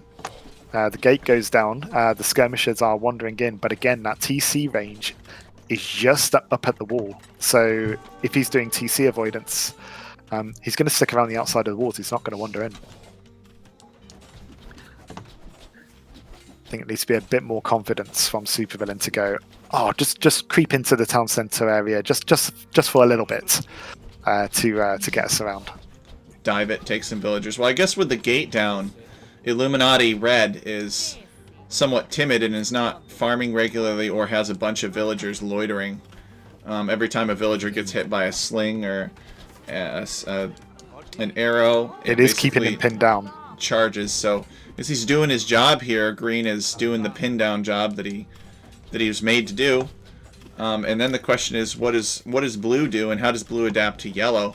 I don't know if Blue can really adapt to Yellow, right? Because you said, doesn't this AI version not go to the Castle Age? How's he supposed to deal with pikemen if he doesn't go to the Castle Age and if he's making only scouts? He'll go to Castle Age eventually. I think we saw scouts going to Eagle Warriors, right, in the previous game. But he will keep producing scouts. One thing that I do like is the micro of Supervillain versus Illuminati. The pikes are using default targeting, so you can see they're chasing the scouts around. But there's some scouts that are kind of, they're right next to the pikes, but the pikes are honing in on an individual target. So actually, if you're clever with your targeting, what you can do is you can get pikes to chase a unit, and while they're chasing that unit, you get the others to swoop in the back and attack the pikes from behind. And that's some of what Supervillain is doing to deal with these pikes. It's not an ideal way of doing it. You really want to be countering the unit itself with something like skirms, but it'll get him some free kills. That's true. And players do that too all the time. Ugh, so annoying. So where's Starko Scoutovic gonna take wood now? It seems like these pikemen have shut down his wood line. And he's prioritizing, I don't know what he's prioritizing. Farms, I guess? He's very long distance stone mining on the east. What I like from Illuminati, just going back to the back of his base, he's protected his wood line with the donjon. Oh, yep. So smart placement there. And this gold, I don't know if green and blue, yeah, they don't know about that gold, so they can't deny it. Green might be looking, though. Red back here is going to take some stone, too. Surgeons have 6 melee armor, so the scouts are, like, doing 1 damage per hit trying to take these surgeons down. Is it on 3 TC? Good question. Yellow is on 1. I just see 1 town center for yellow. Yeah, 1 so far. And red is only on 1 because he's in feudal. Everybody else is just in feudal, so... Yeah, yellow is 1 TC. What would be nice is we can see green has got red pretty much locked down with those spare units that green has. So it has a couple which are standing outside archery ranges. Rather than sending them to red, having the awareness to send them to support blue, just to take out a number of those pikes, because I think just a couple of archers and skirms would do it. Mm-hmm. Or at least keep them busy. Illuminatis are both Castle Age now. Is in Blue's base. Maybe trapped in Blue's base in a way. Unless he holds the gate open. Well, that's an interesting twist. Alright, so now Blue coming back out here to take wood again, but a fresh wave of pikemen have arrived. And so he retreats again. So one thing that these AIs aren't doing, or at least we're not seeing Elias's AI do, is locking its gates. We've had a couple of arena tournaments, and I think one of the key bits of code you can add, it's very simple, but is just having a locking mechanism so that when you see enemy units nearby a particular gate, you lock that gate. It stops units from just wandering in like this, I've seen it so many times where it just makes or breaks games. Someone feudal rushes on arena and they win because someone left open the gate. Oh, true. Aleph pointing out that yellow is going aggressive with donjons now. Blue is in trouble. Yeah, here we go. Blue is It's nice seeing Illuminati going for different strategies as well. We've seen monks a few times, but to see the knight push from Illuminati, to see the pikes and sergeants. Illuminati started out with his update to Definitive Edition, focusing on a monk and siege push. I know Aleph has been working hard to gradually add all of the civs from Definitive Edition. So it's really nice to see these new strategies taking form. Because I imagine these are, we're probably seeing some of these strategies for the first time for him. So blue is in trouble. I think blue is still better off than red, maybe. But the thing is, blue can't. I mean, score-wise, blue is better off, but blue can't take wood, and red can. Red's over here. Red's on 29 vills. And blue is on 20 villagers. 20. So, Illuminati yellow is doing the best. Corleone is at 34 villagers. But Corleone winning slightly over the red Illuminati, but yellow Illuminati is just crushing it. The green attacking the market there is just sad. I hate to see it. Oh yeah, it's such a waste of military units. And again, this is actually encouraged by default behavior that AIs will, if they don't have a kind of a unit's targets to go for, then by default they'll go targeting some buildings. The repair from the villager there almost saving that Mangonel. But yeah, this is where direct unit control really helps because you can be more specific about what your units target and what they ignore. Shall we fast forward? Let's do it. All right. 3, 2, 1, go. So I'm on speed 2. And I think Illuminati's got this. Just a matter of taking down the town centers. It's going to take down Blue's town center pretty soon with these surgeons. They're quite strong. Blue building. I think there's an argument here about map awareness, right? Like, I mean, Illuminati's got the better build here, it seems. But actually, if you look around the outside of the map, there's a real opportunity to get some good raids in. Particularly if you're going all in scouts. That actually, rather than kind of circling the TC, if you know that you're going onto this map, circle around the outside of the map and hoover up vills that way. Maybe then you even round them into the TC. They retreat back to their TC and then you trap them. Yeah, that's true. That's another advantage of knowing the map layout earlier on is you can adjust to look for something that might be happening on the outside. Supervillian definitely had a window to deny Illuminati's wood. Supervillian found the wood better than Illuminati did, but he wasn't able to punish Illuminati's wood line, even though Illuminati didn't really do much to defend it until much later. Yeah, that's a way to capture it early, I think, is, yeah, get that wood line at the start and, you know, Illuminati never gets a castle. Yep, GG. GG. So last game, we're going to go to the replays, and we've got Spring Hills by Jasuni. Can I just say, by the way, I absolutely love the look of this map. It's quite pretty. It's a very pretty map. So what's Illuminati going to do when you start with towers? He doesn't even have to build any towers in the feudal age. He's already got his towers. Build more, I guess. Jasuni says, finally, the map I came for. Yeah, this is Jasuni's map. Oh, congratulations. It's a really nice map. I like the tower start as well. Spring Hills. All right. So I'm at 0 seconds, and I am ready to go whenever you are. Yeah, all set. 3, 2, 1, go. So for this one,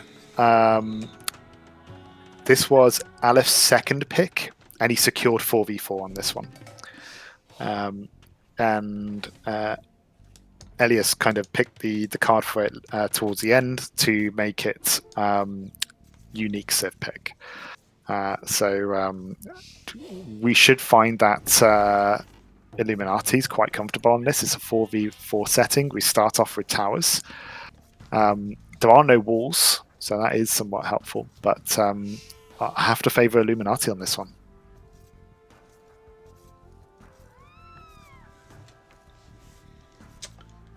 Let's see who we got for competing flanks. We got red. Okay, red is the Romans against gray Huns. The Huns are going to try to do a man-at-arms tower push. We got a Corleone pocket. How does that work? Does he still just attack his opposing pocket the same way? I mean, attacking the opposing pocket would be good. We want him to do that rather than a flank if you're wanting a steady game or an even game. Because he locks down, he doesn't eliminate, right? We've seen he kind of needs to mass up the units. And then similar to Cyan, right? We're seeing an infantry push for Turks, which wouldn't be my normal go-to. This would be ideal for a scout rush, Turks. Yeah, the Turks will be man-at-arms plus tower rushing. They'll be going an infantry push. He does have skirms in the mix, skirms and spears when he needs to, Gunther at least. So if we are seeing any kind of knights, or I'm thinking of the Romans here, I know they can go scorpions, but if they go cavalry as well, we might see some counters there. I'm interested in the Burgundians pick for Illuminati. They'll get all of their eco bonuses potentially an age earlier. But is he going to go? I'm trying to think if their monks are any good, or whether it would be knights, because they get paladin really quick, don't they? In Castle Age, they could. Well, no, I don't think so. They get cavaliers in Castle Age. Paladins. They get still a have to wait. discount. They get a discount for paladin at least, so you don't have to save up as much. It's 50% off. So let's see what their exploration looks like. Supervillian has not found his opponent yet. Has Illuminati found his opponent? Nope. Neither one has found the other. Are there AIs that lame? Nobody. I haven't seen any laming this game. Try to steal each other's resources. There is. So actually, so Supervillian can, at least in previous version, has lamed before. Has deliberately shot deer to spite the opponent. And my AI Bright Spark will also do a boar steal on certain maps. I think there's a couple of others as well that will do it. That can steal boar,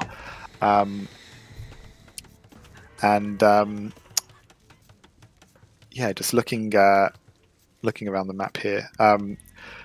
You might sometimes see as well AIs will forward mill people's resources. That's normally because of an error, but it can be a fortunate error in some cases if they've already got military.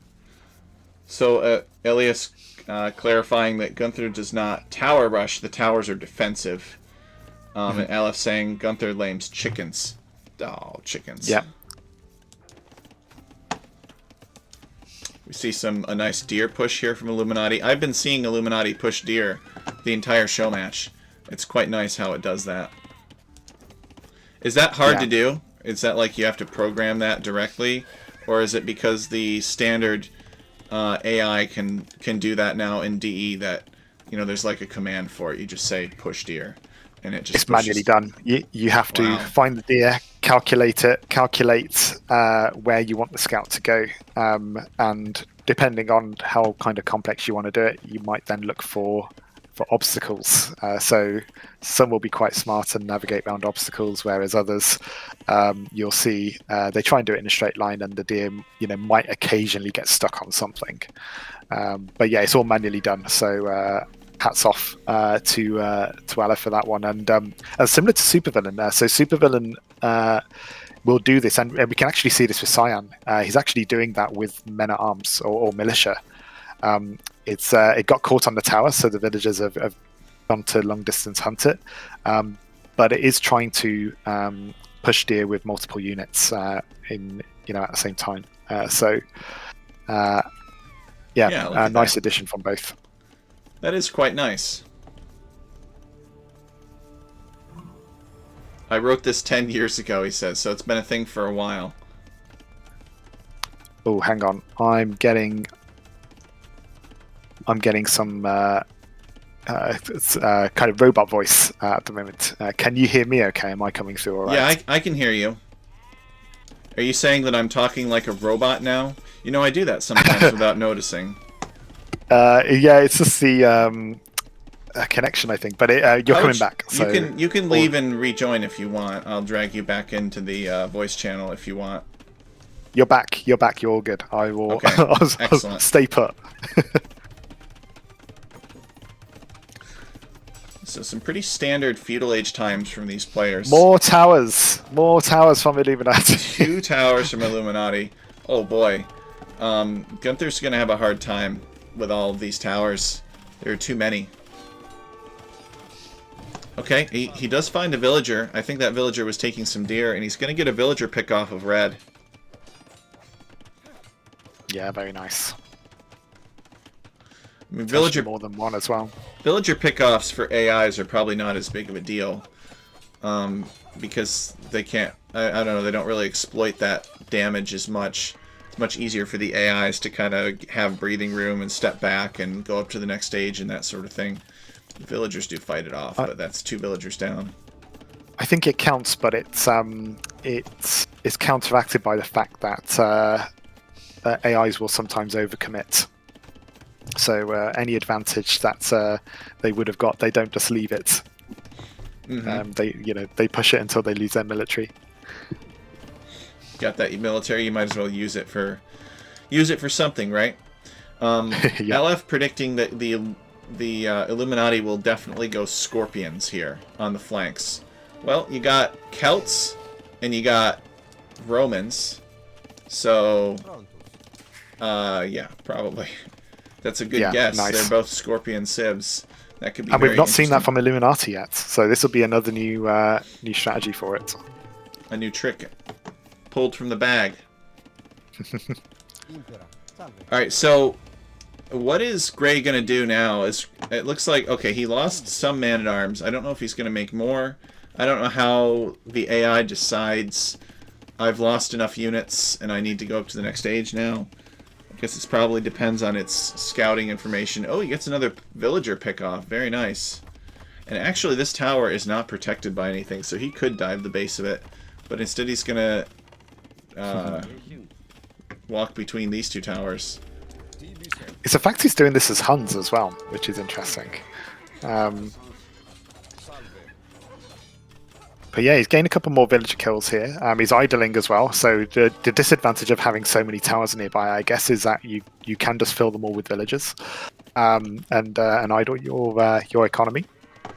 But in terms of the aging up question you mentioned, it's all hard coded, right? So Elias will know the conditions he's picked. So some AIs will do it based on game time. Some will do it on comparative military strength. So they might go, actually, I'm ahead. I'm going to tone down the military focus and save up my resources to age up. Others might do the opposite. They might go, I'm too far behind. I'm not going to age up. I'm going to produce more military and kind of get caught in that spiral. So yeah, there's a bit of a variety. Some might even look at the opponents and go, hey, Illuminati's gone Castle Age now. I should probably click up. Yeah, all sorts of different rules you could have and facts you could base that on. And I imagine each script has gone about that in a different way. So we got Scout Rusher here. Yeah. I liked how he was dancing for that tower to waste its arrows. You could get some real damage in here. I mean, there's not really anything defending the base of this tower. The villagers are trying to fight back. So you're going to kill the scouts off eventually. But it's at a bit of a loss. They're losing a couple of vills under that. Yeah, Orange is Castle Age, of course. All the Illuminatis are Castle Age. They didn't really do any feudal aggression. They just built some towers and did a slow castle. Big army from Green. It's feudal age, but it is a big army. And it's headed streaming across the map. This is a Corleone. This is Magyars. And he's going to go pay Yellow a visit as the Burgundians.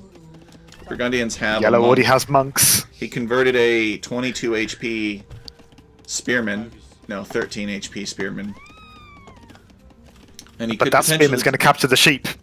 that's money well spent. There you go. 200 food right there. But there are knights. Oh, available. the knights. Yeah, the knights. It's going to be tough. Yeah. Now we know why and targeted the Burgundians. Spearmen. Yep. So these could become Cavalier. And we could check. He's not researching it now, but he could potentially research it later. Yeah, he's booming at the moment behind all of this. So he's going to clear green and he's going to boom. And he's already moving forward with the knight as well. I don't know if that's a scout, but he's in amongst the scouts. Orange has gone for scorpions, as Aleph mentioned. Will the scouts be able to deal with those? They should do. And purple's gone for Heiguang. Heiguang. Now this is a unit I'm not too familiar with. It must be a way unique unit? No castle. Chinese knights. They have less. I think they have less health, but they have more armor.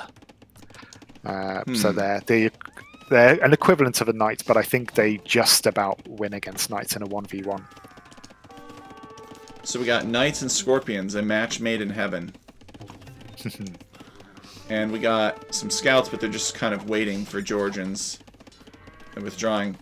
I assume that the AI doesn't have the ability to detect that a night rush is coming and relocate its wood line. Guess why would you? This is the closest wood line to his base, so this is the one you take. Yeah. Orange is really forward wood line too, actually. Both these AIs, they could get a lot of value if they could just find each other's wood lines here, but blue is headed up this way. Yeah, and I wonder how that decision has been made, whether it is it's attacking the building or not, because again, you could have some kind of patrolling rules where you circle the base, where you could kind of sweep these up. But it does look like it's prioritizing military as well, it seems. Elias, question for you. Just observing this behavior here. Do you do loops to collect all enemy units from all enemy teams? Or is your AI focusing on an individual player and just looking for that player's units? So blue here, are they just targeting orange units as a priority? Or are they looping through and getting all of them in an area and then picking the closest one? I see some odd behavior here of the scouts where they seem to be ignoring some of the purple units.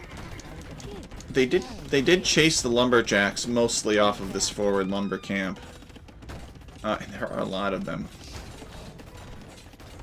I mean, Knights versus Feudal Age Scouts is not going to be, isn't going to go your way, I don't think. But no.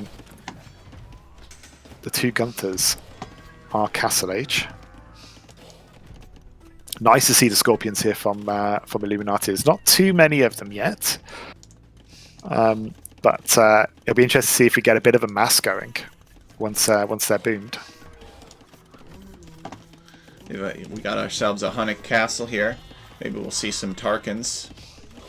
Tarkans should be a little bit better against Scorpions, having slightly more pierce armor than Knights. I do like the architecture of the Hun castle.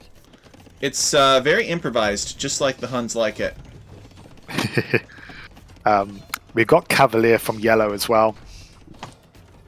Crop rotation in Castle Age, Aleph. Gain it in early. Crop rotation must be a Burgundian thing. Yep, yellow Burgundians. Green cutting across, making an attack against purple, but purple is Castle Age and has these Hakwang cavalry, so they're quite well equipped to deal with this Feudal Age army. You need a lot of spearmen to take down knights.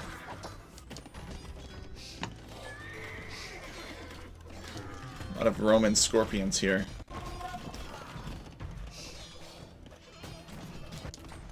Orange making some advances into blue's base. Oh, it's that. All right, it's a spearman. Yeah, he's just committed to Feudal Age, I think.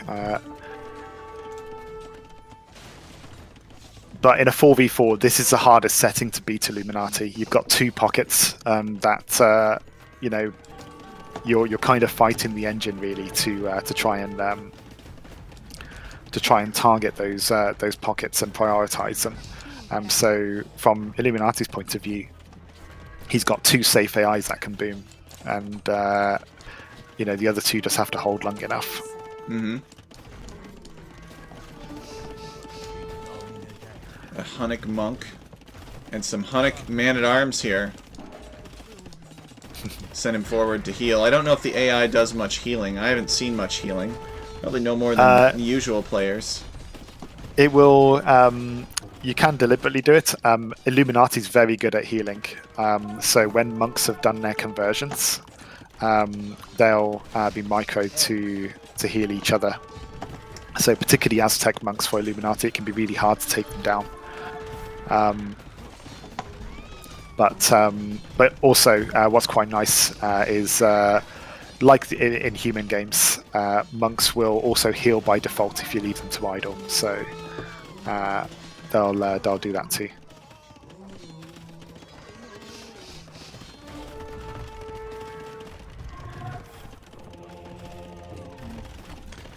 We got some long Illuminati's healing distance. is all about default behavior. They just do it. Ah, okay.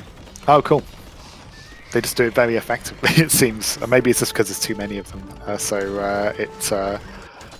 Their HP goes up quite quick. I was just going to say we've got some long distance wood gathering from Illuminati in orange, so I think it's waiting for another lumber camp. But yellow, at least on my screen at the moment, I'm 35 minutes in. Yellow's just clicked Paladin. Nice. Yeah, I'm 35 minutes in as well. Looks like yellow is ready to start streaming the Paladins out with Burgundian Eco. Paladins, Capped Rams, Imperial Age, and I think Grey's in trouble. And the Heiguang cavalry have been upgraded as well. They're heavy Heiguang. They've got +4 attack. They've got 2 of the armor upgrades in. Yeah, really nice there for the way. Their equivalent of Paladins, essentially. Versus Feudal Age Spears. Corleone. So you mentioned about what are the conditions for these AIs to click up. I think Corleone and Skaltovich are... they will keep producing until they gather the resources to click up. So either because they've been limited by PopCap, or because their earning is happening quicker than their spending. But because their units keep getting killed, they're not running out of house space, so they are committed to feudal. Alright, I think we can begin to fast forward now. Yeah, Blue let's do has it. resigned. Paladin is in. We've also got Hazak being streamed in as well for the Burgundians. Heavy Scorpion as well for the Romans, and this is just a swarm. Yep. Total swarm. Got Illuminatis are all boomed up to about 120 to 130 villagers. And only Cyan has 75. So he's the only one left. And he's the Turks, and he could try to contest this, but he's just too heavily outnumbered. And we'll see him tidy up that map. All of his GG allies have to resigned. It's only a matter of time. And I mean, to add to this as well, I mean, we're looking at a final score of what, 7-1 for this? Yes. So it'd be quite easy to kind of go, you know, Supervillian needs to do a few things better. I mean, I really love some of the things that Elias has added into Supervillian to, you know, try and embrace the maps. So the bear rushing, we had the migration on immigration. You know, we've had some of the docking on some of the maps. Mm-hmm. I think you also have to acknowledge, though, that Aleph has been scripting for a long time. His AI has been built on over a long period of time. So I think Elias has been doing this for, I mean, up to 2 years, I think, in the community. He's a relatively new member, but has been, you know, been taking games off big AIs very quickly. Whereas, you know, Aleph is one of the main founders of the community here. He, you know, has a lot of experience, and also his AI has been built with flexibility in mind, and adaptation. And I think, you know, I think it should be credit to Aleph here really for, you know, adapting to different unit types to build something that can, you know, be fairly adaptive to different map types without too many specific rules. You know, there's a couple of areas like migration where it can, you know, it can definitely be more specific, but you know, it's a solid AI, and Illuminati's been winning tournaments, you know, of you know, big recent ones. So I think it's just got to acknowledge as well that Illuminati is a heavy hitter in the AI community, and so it was definitely going to be a struggle for Supervillian to take a win at least in this set. So yeah, unfortunate it's a 7-1, but you know, no. You know, Elias shouldn't be walking away too disappointed in that. You know, he should kind of see that as a challenge of, okay, this is where I can get to if I build on what I've done, because you know, there's some really unique things he's done there, and he shouldn't lose that. It's good fun. Yeah, I agree. We saw some really good things out of the supervillain. It has a lot of potential with some of the different strategies that it's offered. And the Illuminati strategies are tried and true, right? It's a lot of defensive play, slow castle, defensive towers, and then boom up and make defensive monks if you need to in Castle Age. It was more strategically consistent what we saw out of Illuminati, but given that Aleph has had so much time to perfect it, we no I don't think anybody should be surprised that it performs that strategy quite well. So, having said that, though, I think there is a lot of potential for the supervillain to incorporate different strategies and to add various contingencies. One of the things that I think he was kind of given away, or an advantage that he was giving away quite greatly, was the random roll of Yeah. Of which AI is going to play on different civilizations or on the map, right? Like it would have been very easy for Elias to be like, okay, here's Bluegill, I'm going to play Magyars on Bluegill, or I'm gonna play Malay on this docking map, or whatever the situation was, and he kind of gave Aleph that random roll, and sometimes randomed into a personality that maybe wouldn't be as effective on the map, but also he did play the maps. I think more specific. It was clear that he spent more time adapting the his AI to the specific maps. It just wasn't really enough time to test and close everything out. Things could have gone a lot differently if his AI had just done slightly different. Like on Shogun, like if his AI had just had some slightly different command about prioritizing killing woodlines instead of killing gates. He could have swept that one as an example. So even though we are looking at it as a 7 versus 1, I think each of the games came down to like a very small decision, where the supervillain accidentally didn't quite make the right choice, and even though what the supervillain was doing was riskier, it had the potential to be very rewarding. Whereas I think Illuminati has kind of a safer, more established approach to these maps, but supervillain has more potential to scan the map and adapt to different strategies. That was at least the impression that I got. Yeah, and I think advice to Elias here. I think one quick thing you could do, particularly if you're playing competitively in this, is just have two versions of your AI, where you have the fun version that rolls random strategies, so that if you're playing for fun, you never know what you're going to get. And have a competitive one where you pick the best strategy for that civ and go, this is my AI playing this civ the best that it can. And so you're always picking, your, like, for example, Saracens. I feel like Corleone for Saracens would have been a really good pick. Or if your Huns, maybe Skautovich is the one for it. You'll have a better understanding of that than me. So where you've probably just adjusted the weights for it, have a competitive mode of supervillain and pick your best civs for that. Yeah, it was a cool show match, guys. I really appreciate the kind words. I'm sorry that we got the hang up during game 1. I'm probably gonna have to restart my computer to get that weird sound effect to go away. But I'm glad that we did this. Now, having said that, it is kind of a slow grind doing 4v4.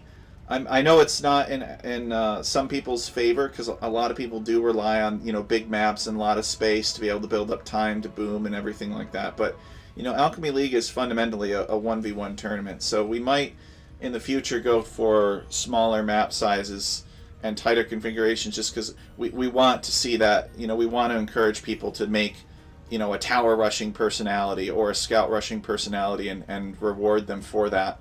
And I think you can reward that more on smaller map sizes.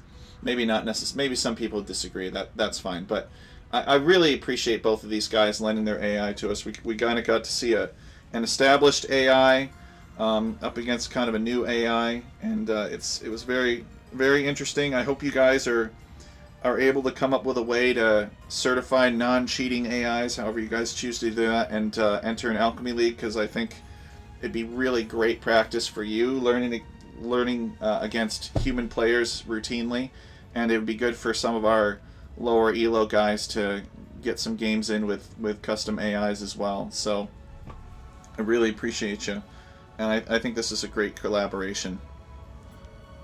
Yeah, thank you. It's been good fun to do, and also kind of out of nowhere really. It's been nice for you to just pop into the community and offer this to us. So thank you for that, and thank you also for your patience as well, because this has been quite a long stream. So I imagine you are shattered from casting. I am a little bit tired, but people stream longer than I do. I mean, the usual Alchemy League stream is, you know, an hour and a half to 2.5 hours long. So we're just over 4 hours here. We really appreciate everybody's endurance, particularly Bandit, for keeping a good chat going.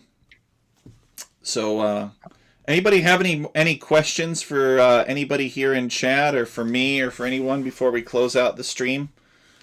I'm glad Arthur was interested. Jasuni stuck around to see them play on his map. It was very similar to Arabia in this case, especially because they like to build the towers anyway, so they just added some more towers. All right, I don't think I see any, so I'll let you guys go. Thank you so much for joining. It was a fun show match. Go check out Alchemy League.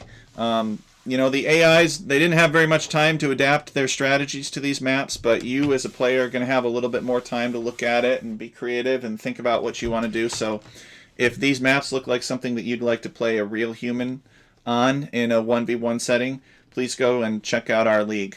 So we really appreciate the AI scripters for running these maps for us for the promotional show match, and we bid you farewell.